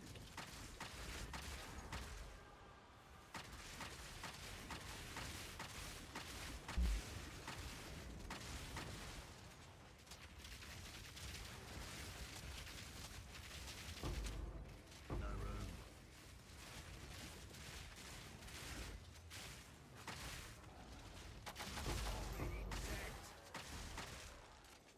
Alright, let's go dump some gear. My pockets are full. Soon my 960 gigabytes of DDR3 will arrive.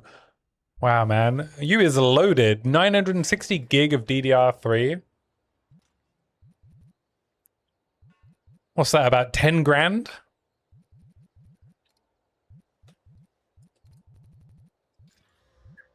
We found him, guys. We found the guy with all the RAM.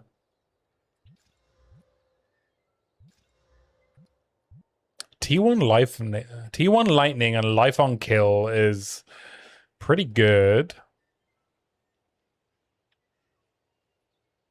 And it's max rolled Lightning on a rarity base. I think I could slam this with a greater essence of electricity. I think we craft this ring. Let's craft this ring. Who sent you? Goodbye.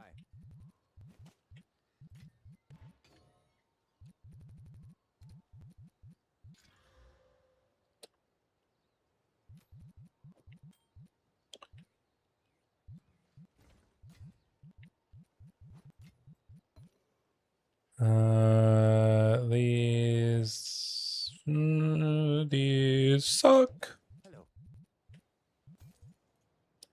All right, let's. More. I'm gonna put this in my stash. I'm gonna finish the map. Otherwise, I'll forget to finish the map, and then we'll craft this ring. Yes.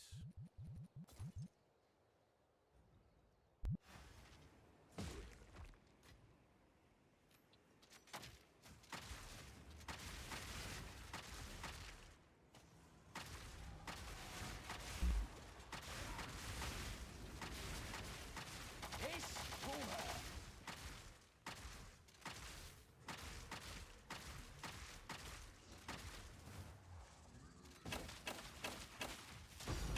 Ooh, Omen of Light. I'm more interested in echoes right now.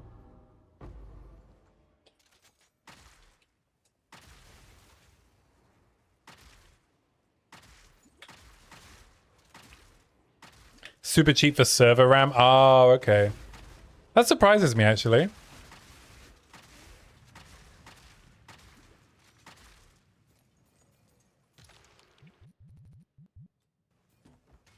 Oh, we got a deal going on in the chat. Protagonist wants a Blader to host a server for him.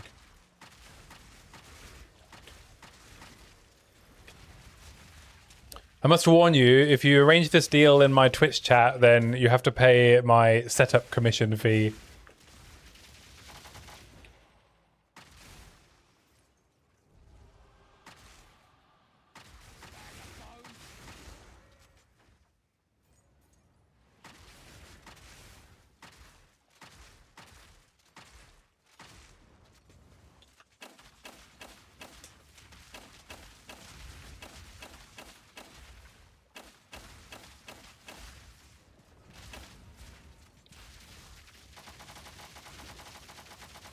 Yeah, this guy is a tanky AF.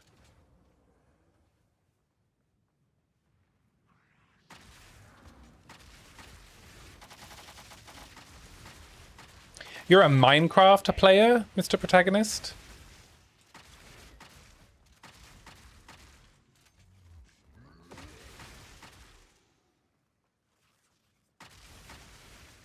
I have never played Minecraft in my entire life.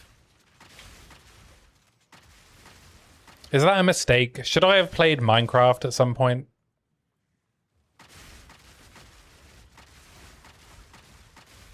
Have you guys ever played it? I have a friend who's gotten into it. One of my old, well, a childhood friend who was also someone I played World of Warcraft with. And now he plays lots of Minecraft.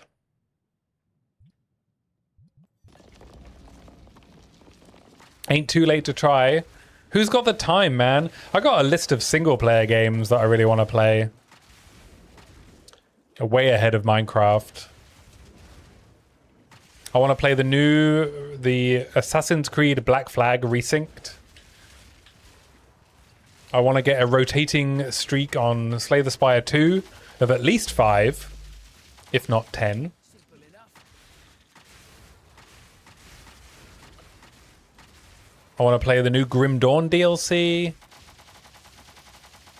There's some other game. I want to play the new Halo Campaign Evolved on my PlayStation.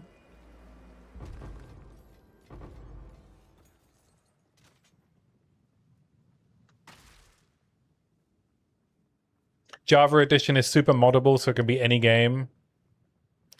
You strike me as the kind of dude who play professional Factorio. I did get really into Satisfactory.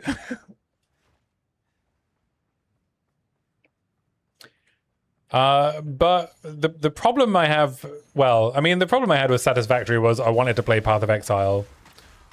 I can't remember, I think I was playing Satisfactory while I was waiting for the next Path of Exile patch to come out or something. And then Path of Exile came out, and then I just stopped. The desert stands eternal. You will not. You are nothing. They shall feast on your flesh.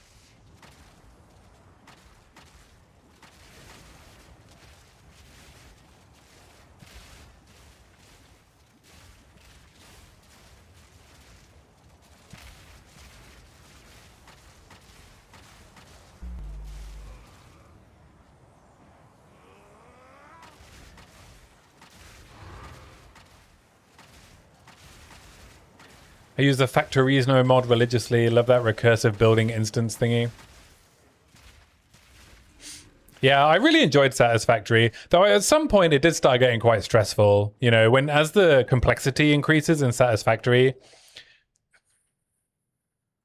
like the dauntingness of the goal you have to achieve just becomes like, it feels almost insurmountable.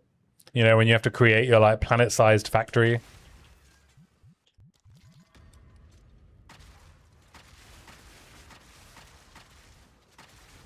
It was fun, though. Simple enough. I'd like to go back to it someday. I can't believe they actually ended up releasing it on PlayStation. I don't know how fun it would be on PlayStation, actually. I can't really imagine playing that game without a mouse and keyboard.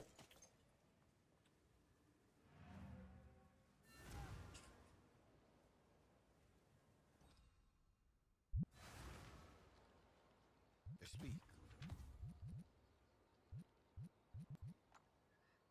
Evasion, ES, all attributes, intelligence, lightning rares. Not bad, not bad.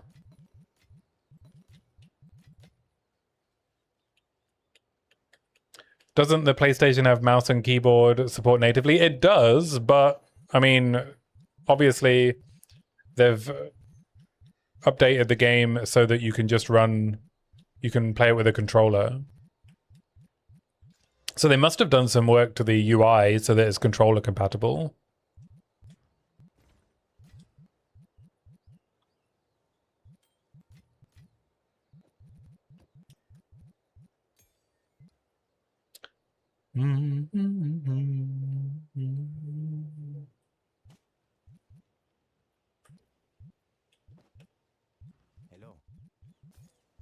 All right, let's craft this ring. Wow, I had a stroke. Did it feel good?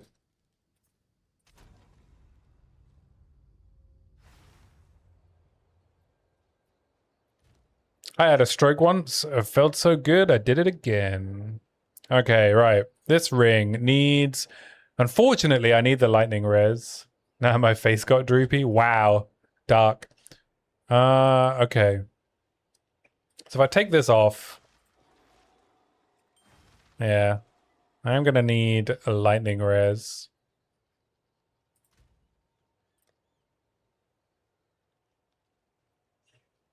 And a greater essence of grounding isn't really going to cut it, is it? I'm going to have to think about how to solve this.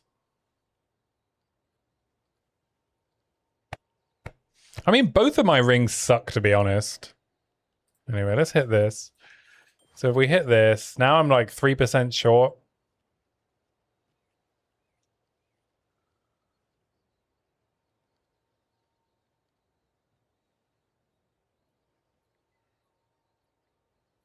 What can we do? What can we do? I could do lightning and chaos res, right, on the suffix.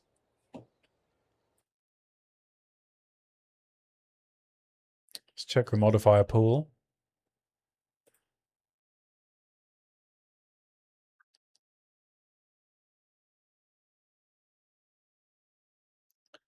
Lightning and chaos res is Ulaman.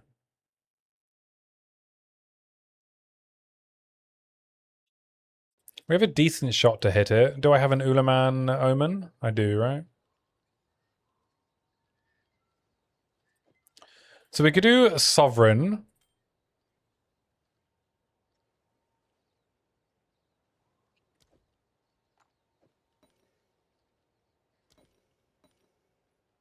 And that would solve lightning res.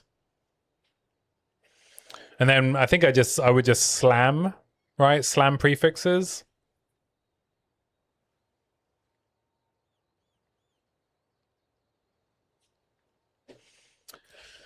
Do I need an echoes though? There are 4 Ulaman mods.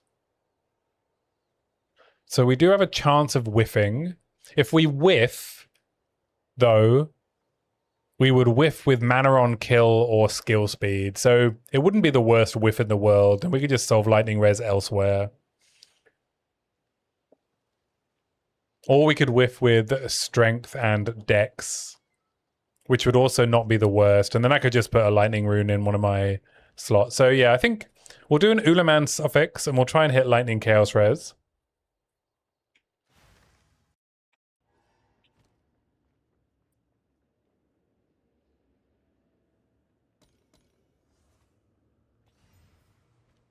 And we won't use an echoes because we have many hits. All right, we whiffed. So either I take strength and dex and then I just get lightning res from a rune.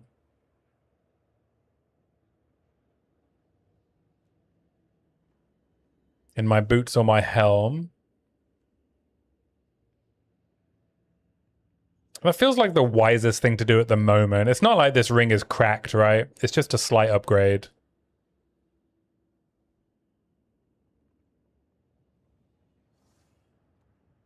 We're just solving problems here. We're just solving problems.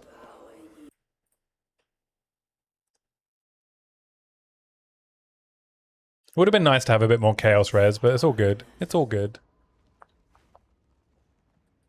And then I do have perfect exalts. I have no catalysts.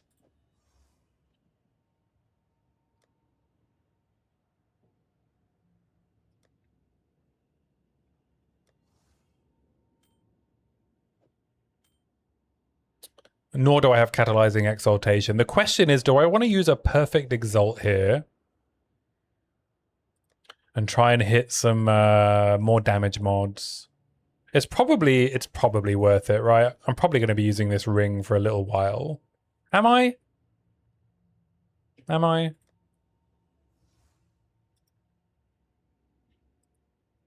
I mean, I'll be using the ring for a while if it hits triple damage. Chances of that are pretty low.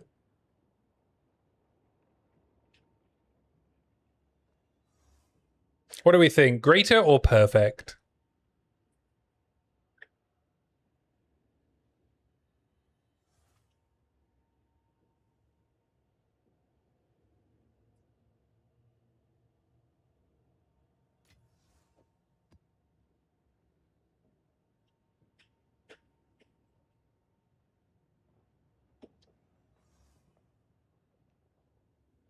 No response. Okay. Do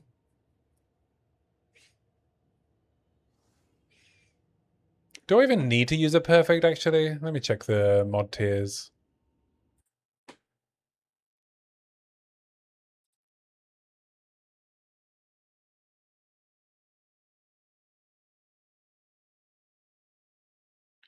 $35.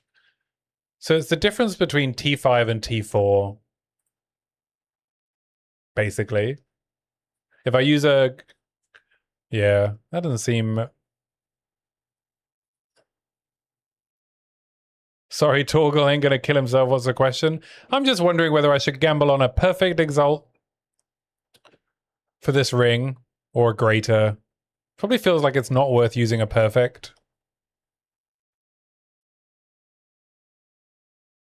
Yeah.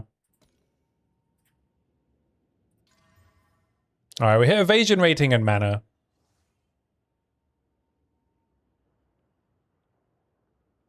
Not bad. There we go, and then we can swap this out for a lightning res rune. And there we go, we're still on cap. We get a little damage boost, and a little bit of rarity, and some life on kill. Save perfects for 82s. Yeah, I mean, the ring's not that great, right? We whiffed on the chaos res as well. Alright, that's a bit more damage. Now I just need a crossbow upgrade.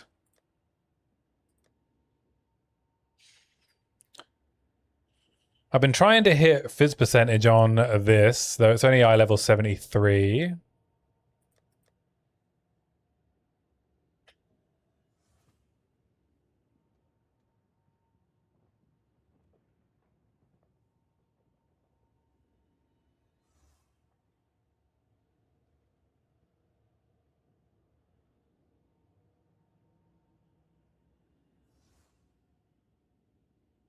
We got a bunch of crossbows that I could gamble on. So this is T2. If I hit fizz percentage on this...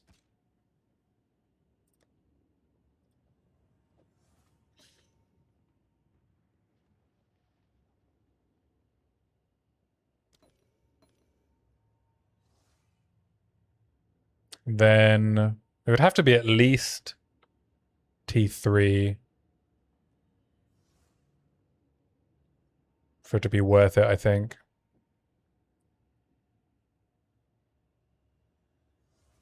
I could just re-roll my suffix on this. See if I can hit plus proj.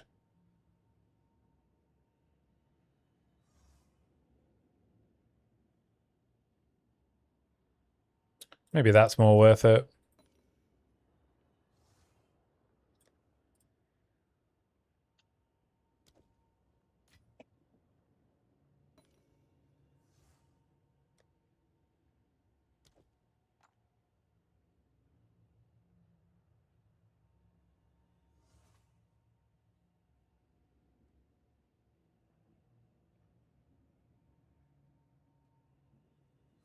Just re-roll the suffix and see if I can hit attack speed or plus proj or crit chance or anything really, right? I think I'm going to do that.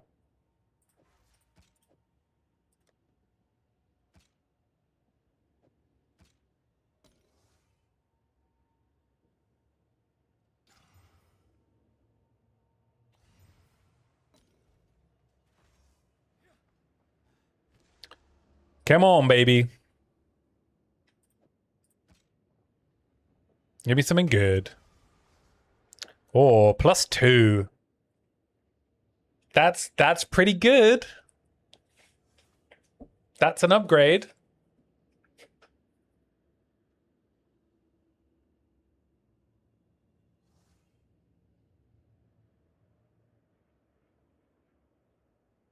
It's unlikely it's going to roll another plus proj, right?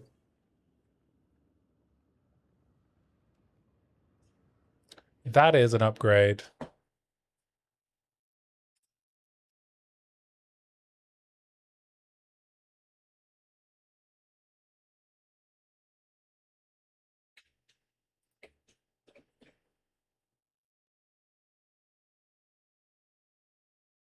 I'm just going to take it. I'm just going to take it.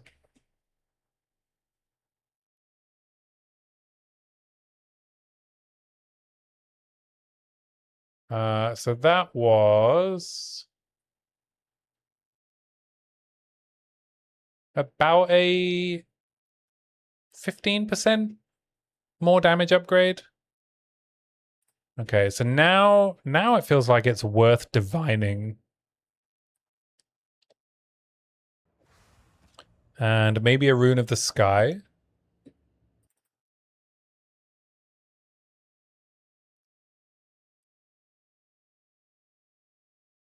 So Fizz rune is 3.8. Masterwork rune is 4.3. Rune of the sky is 5.3. So I should put a rune of the sky in. It's probably one rune of the sky and one masterwork Fizz rune.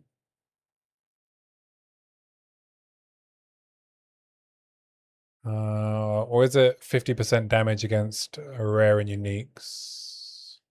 Yeah. It's probably Rune of the Hunt and Rune of the Sky.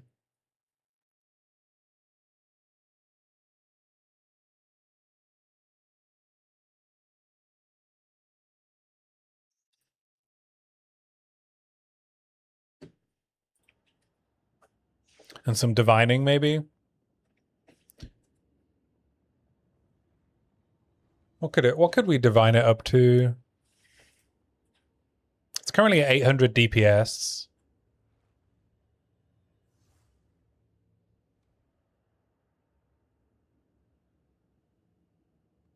We could roll the hybrid mod, we could roll up to 9% up. But I think it's more important to roll the flat fizz.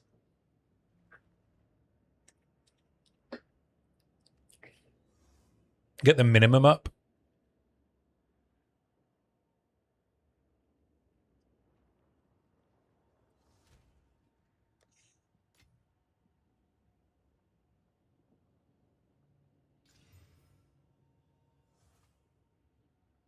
Did that do anything? Okay, it rolled down.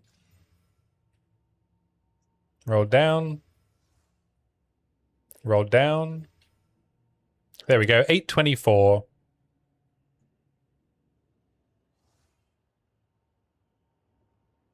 It could be better. It could be better.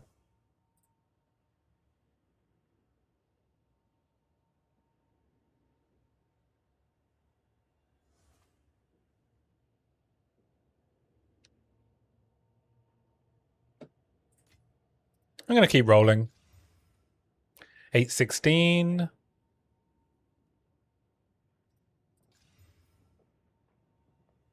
$840. There we go.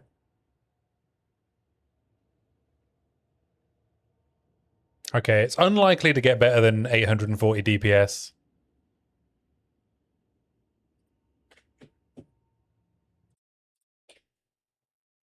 That's a 3k DPS increase on Stormblast Bolts.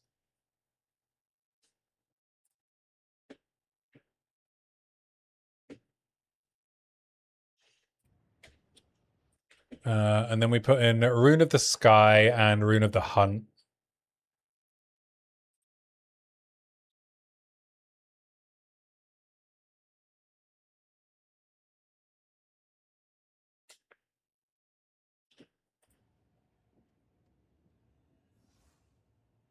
Yeah, I think I'm happy with that.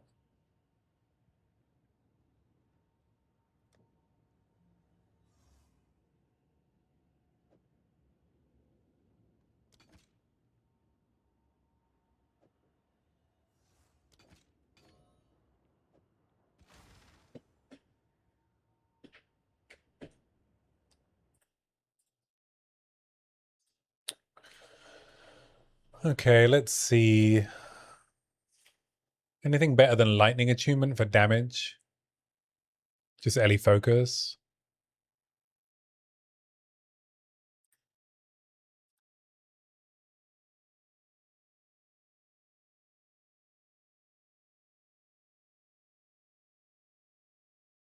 About Galvanic Shards.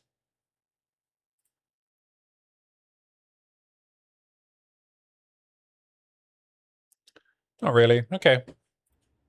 Cool. There we go. Upgraded crossbow, upgraded ring.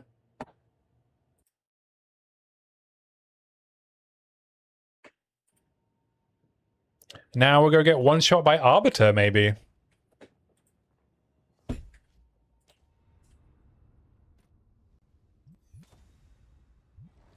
We'll test it against the Blood Twins first. But I don't think I can hold off doing Arbiter anymore. I think I just need to do it.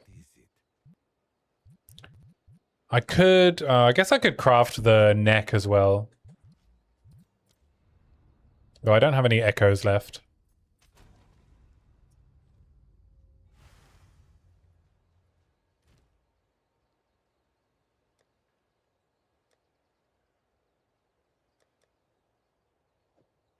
I could try and turn this into something.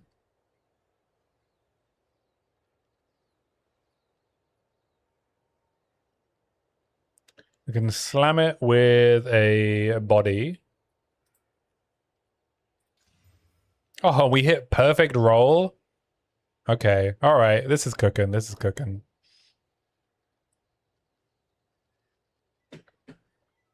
Okay. What collarbone do I want to throw on this?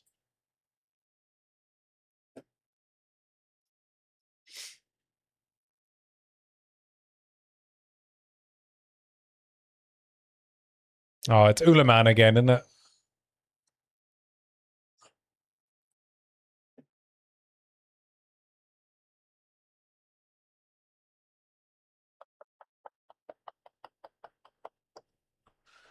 I think it's suffix, right? Maybe I just don't. It's a shame I don't have any echoes. Baz X, welcome in. Hey, I am back. I am back indeed. The weary traveler has returned.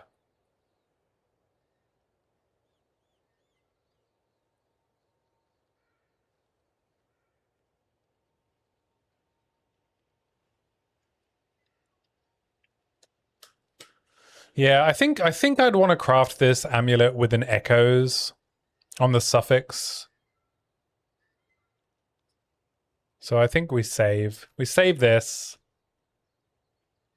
And when I get my next Abyssal Echoes, I will craft this amulet and then I will do Arbiter. So it'll probably be tomorrow I'll do Arbiter.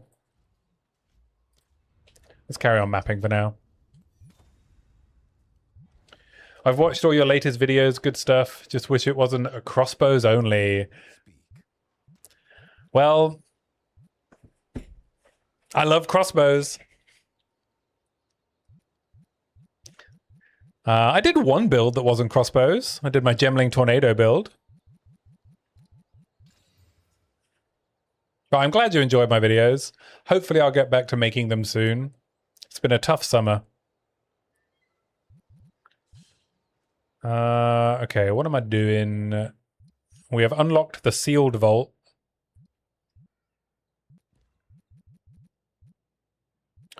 Let's do something that isn't too terrifying.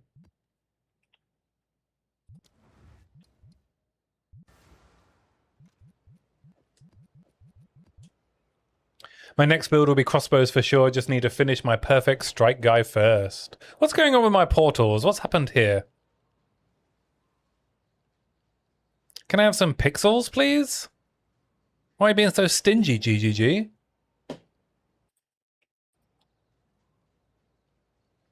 Can't even have all my particle effects in my own hideout.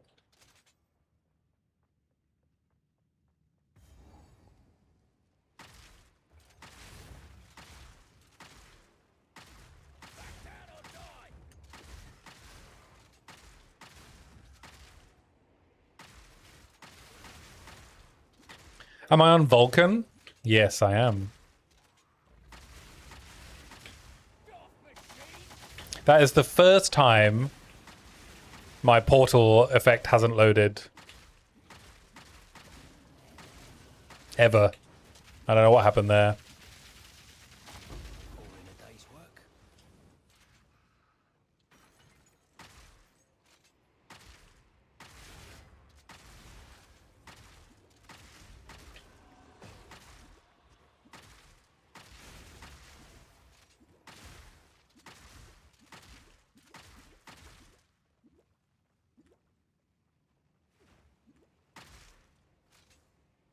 I'm actually feeling the chance to reload immediate being gone.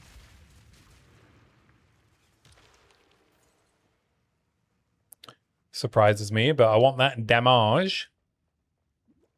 Are all the Merc Ascendancies suited for hardcore? Yeah. Though I would say Gemling is pretty gear dependent.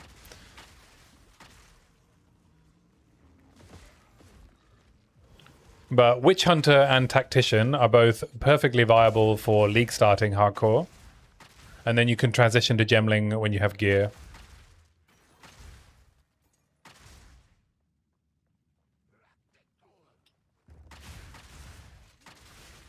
But yeah, Gemling has some very good hardcore tools, like crit immunity and global armor evasion energy shield through Virtuous Barrier. But you just need the gear to support it. You need the Jeweler's Orbs in order to balance your support gems. You need quality in order to make the best use of alternate qualities. But everything else, like Witch Hunter has Sorcery Ward, which is obviously Energy Shield at home, which is excellent for hardcore. And Tactician is just an all-round strong class. Is transitioning to Gemling something to strive for on most of your crossbow merc characters, or is it just one of the angles? Well, Gemling only just got good. But yeah, for instance, the plan for this character long-term would be Gemling.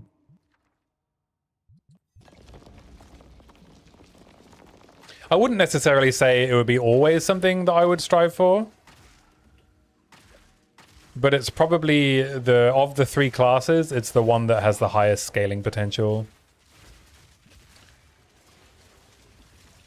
Witch Hunter and Tactician make up for a lack of scaling with their ascendancy powers, whereas Gemling relies on, like, enhances the scaling, right? So when you're not able to scale very well, you can use things like the double spirit from Tactician, the deflect from armour to make up for those holes. On Witch Hunter, you can use Sorcery Ward, Zealous Inquisition, Culling Strike. Though they can all scale very well. Nothing's really hard enough to push scaling beyond the capability of any of them. So you just do whatever you find most fun.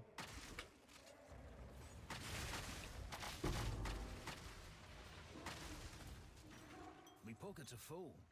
Yeah, I imagine by the time, when in Timmy League, by the time I'm pushing to level 100, I imagine my character will be a Gemling. Probably. Unless he dies, which is perfectly possible.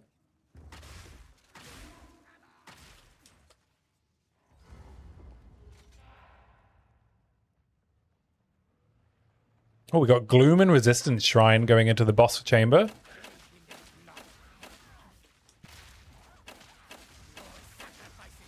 Will you shoot the right character, please? Oh my god, what is happening? Please, please, to shoot the right one. Oh, this is a nightmare.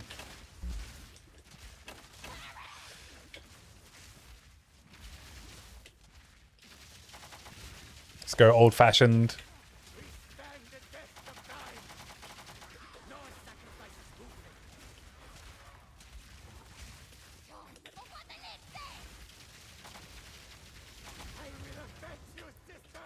What the fuck? Alright. Unfortunately, my Mirage Archer... Oh, I got a Bloodletting. Nice. Unfortunately, my Mirage Archer was not playing ball there. This here is the next location. Every time I started Stormblast bolting one mob, he switched to the other one. I don't know what his targeting AI was doing. So I did Shockburst Rounds. Thankfully, Shockburst Rounds got it done. Get it done.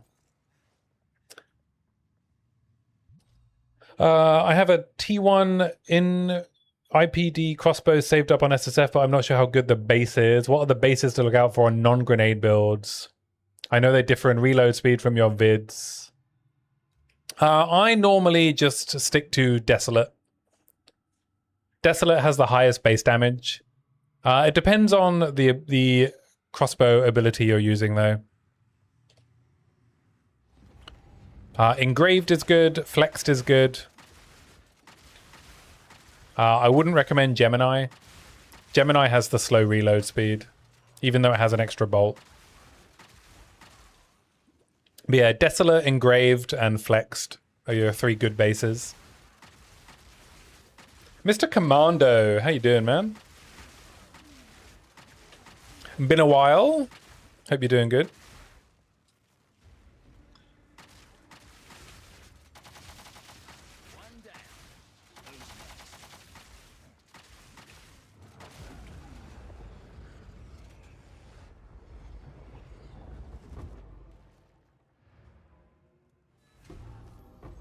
No room.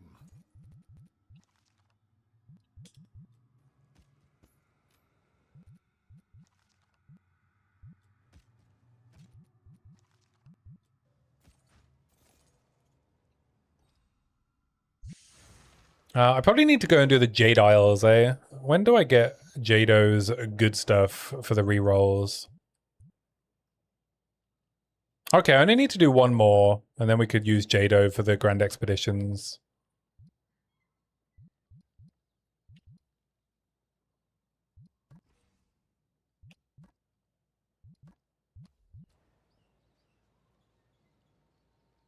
Just took an age to get the little one to sleep. Is she going through sleep regression? I heard that's a bitch. My friends in Sweden have been going through that with their baby. No, she's just a twat. Fair enough. Babies be like that sometimes.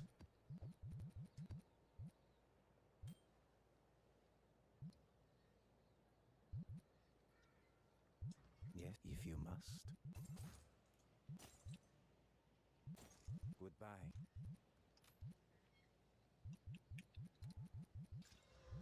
Chilled ground. I don't mind chilled ground. I actually decided on this character to go for shock immunity instead of chill immunity on crystallized immunities. Feels like being shocked is way more dangerous than being chilled in hardcore. I want to reduce the risk of one-shots as much as I can. So we're at 13 green gems.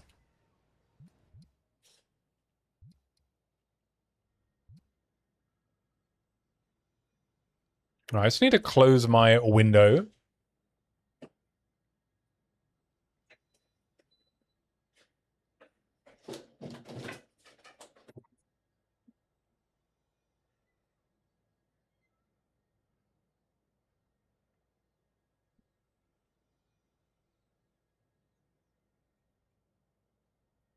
Use the butt. There's a chill immunity cluster. That might just be what I need to do Arbiter of Ash on my gemling. Yes. If you have majority blue gems socketed and crystallized immunities, you are immune to chill.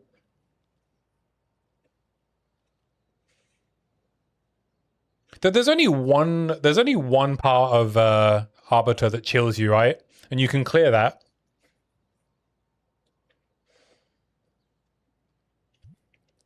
By touching the purple orbs. Touch the purple orbs.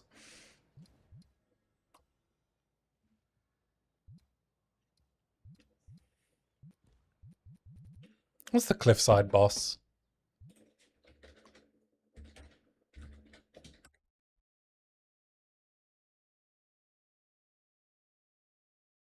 Brachus the Juggernaut.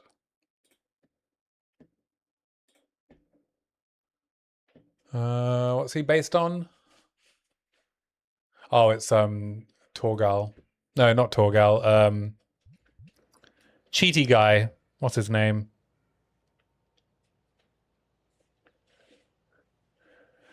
Is that how it works? I've never understood what the orbs do. I've killed him multiple times on my monk. I feel so silly. Yeah, no, I mean, it's not clear what they do. Yeah, so when the white and the purple orbs spawn, when you touch the white orb, it covers the arena in chilled ground. When you touch the purple orb, it covers the arena in purple ground, and the purple ground prevents healing. But you want to touch the orbs because you don't want the Arbiter to empower his attacks with them. So if you don't clear the orbs, the Arbiter can slam them, and he'll power up his melee attacks with additional damage depending on the orb. The white orb gives him cold damage, and the purple orb gives him chaos damage, which is obviously very dangerous.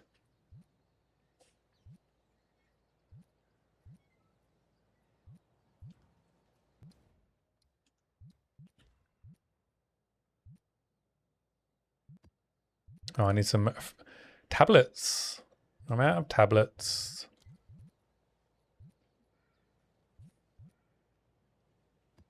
We'll grab an Abyss tablet and a Breach tablet.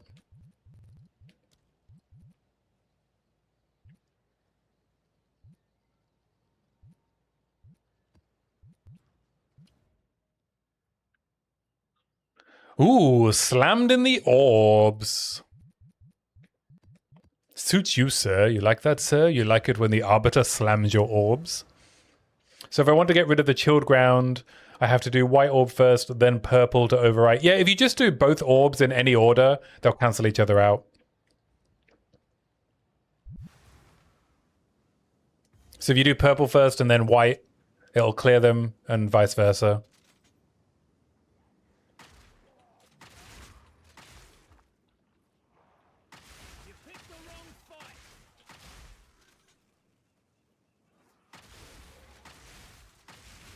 Or you could just go in chill immune. I mean, personally, I would rather be ignite immune for Arbiter. So I would use when I do the Arbiter, we'll swap out the crystallized immunities from shock to ignite. Because he ignites you all the time, and I just don't want to deal with having to press my flask that often.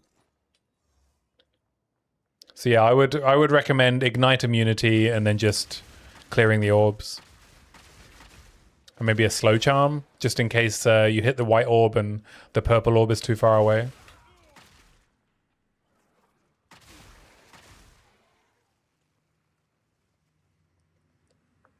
That makes the fight so much easier. Yeah, I mean, stopping him from powering up his sword with chaos damage is really the main thing. Makes him hit so hard.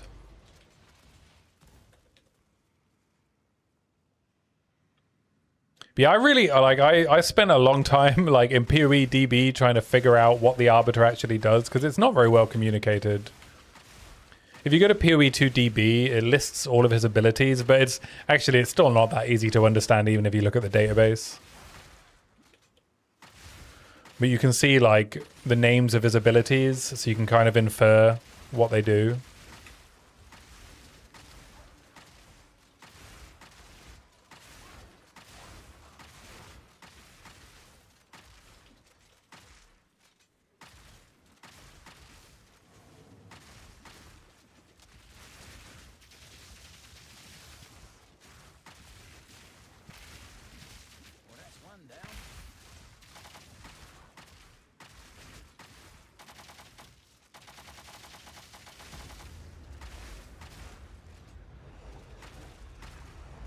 You didn't even notice the extra damage because your guy is really tanky, but the chilled ground just makes it so I'm unable to insta-perfect strike, so I essentially can't do damage. POE 2 DB might be the right call for these. Yeah, it's really useful.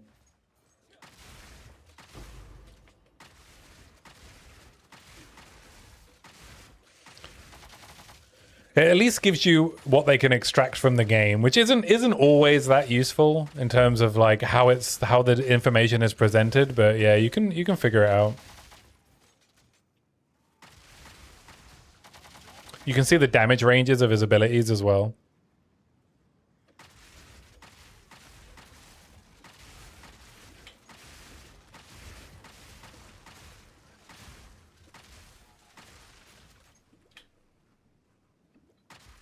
You overheard I'm doing a knowledge database. Yeah, I did. I've started working on the website.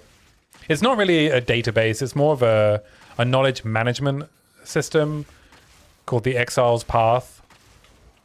But I haven't made any progress on it. My time away was not productive. I've really been struggling over the summer. But I will get back to it.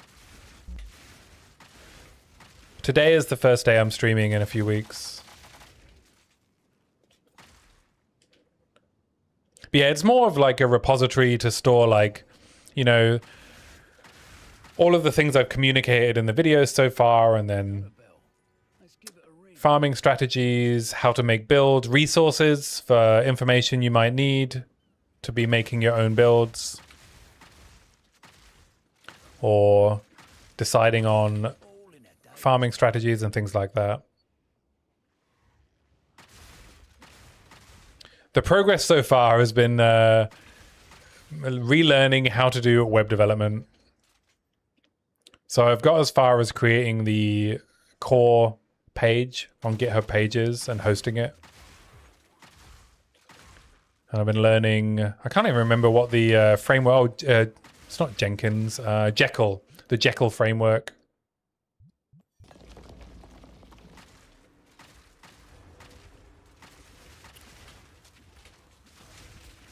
So that I can use pre-made CSS templates. But I did show it on stream a couple of weeks ago when I'd made a start, and it almost took my stream out when I loaded up the page. So might be some optimization issues there with trying to run it on GitHub Pages. Not sure. We'll need to investigate.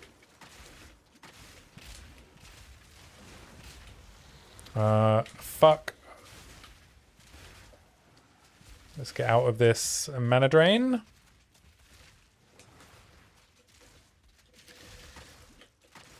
I really think one of the changes they need to make to these stupid oath rune mobs is limiting what mods they can roll.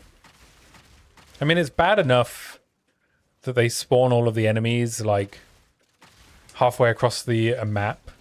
But the fact that they can also roll really obnoxious modifiers, I do not like. I'm okay with them being like harbingers if they were just attacking you. But the fact that this invincible mob can roll mana drain, get fucked. Absolutely get fucked. Unpleasant.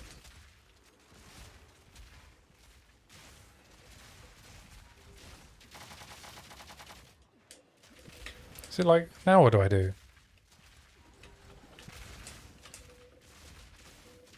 And now I've pinned the mob I actually want to kill.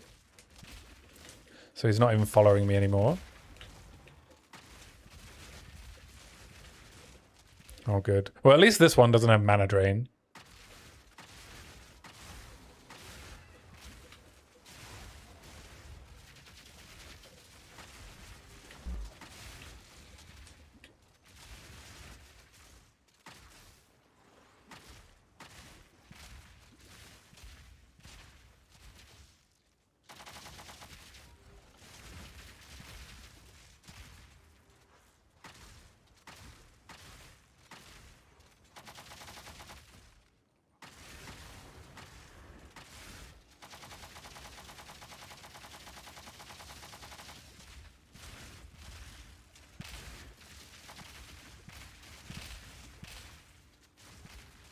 You know, the explosive shot from my Mirage Archer actually does a pretty good damage.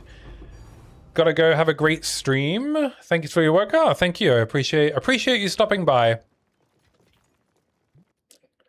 I'm glad you're enjoying it. I will keep up the work. Once I'm motivated to work again, I'll keep it up. But yeah, thanks for hanging out. Good to see you. Take care.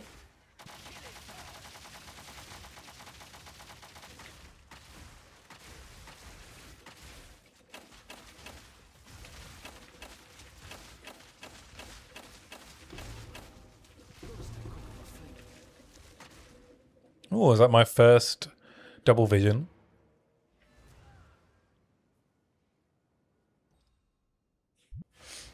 All right, I'll finish this map and then we'll call it a night.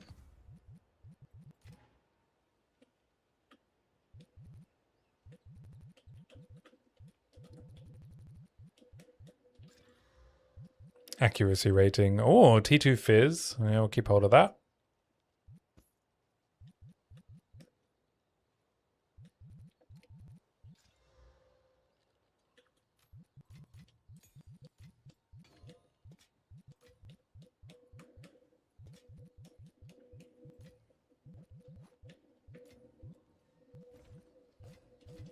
Yes. I don't know why I'm keeping pearl rings on my filter. No interest in them.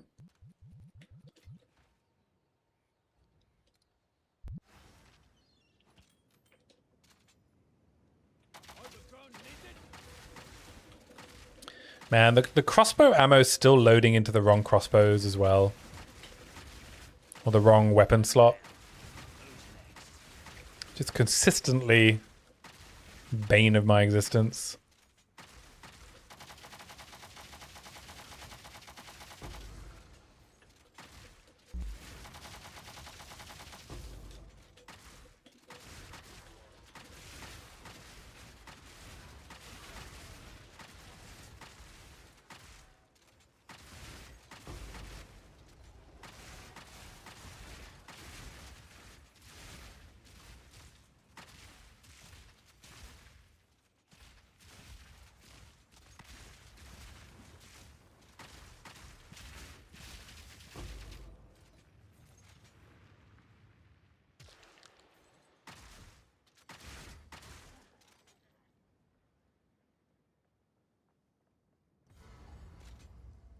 Alright, at least this arena, unlike the pit, you can actually get him to knock down the...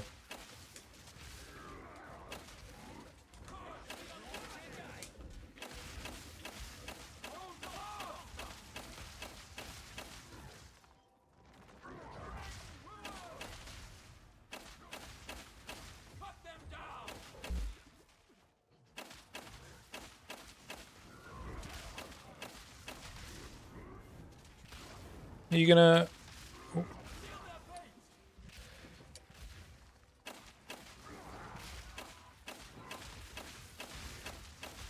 There we go. There we go.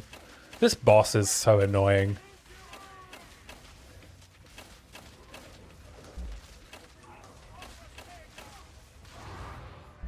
Oh, fuck, fuck. That was close.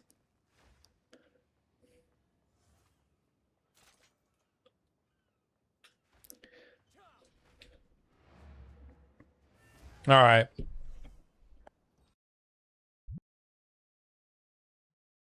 That'll do, pig. That'll do. Tomorrow, Arbiter of Ash. Maybe we'll lose this character. Who knows?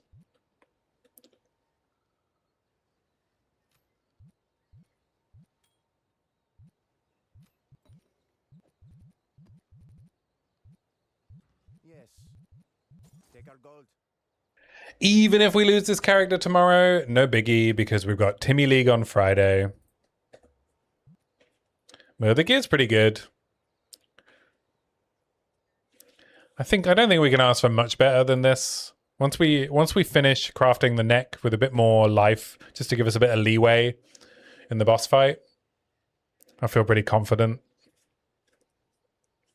So we'll try and get an Abyssal Echoes and then do Arbiter tomorrow. So yep, that'll be it for today. It's good to be back. Thanks for hanging out. I appreciate you all.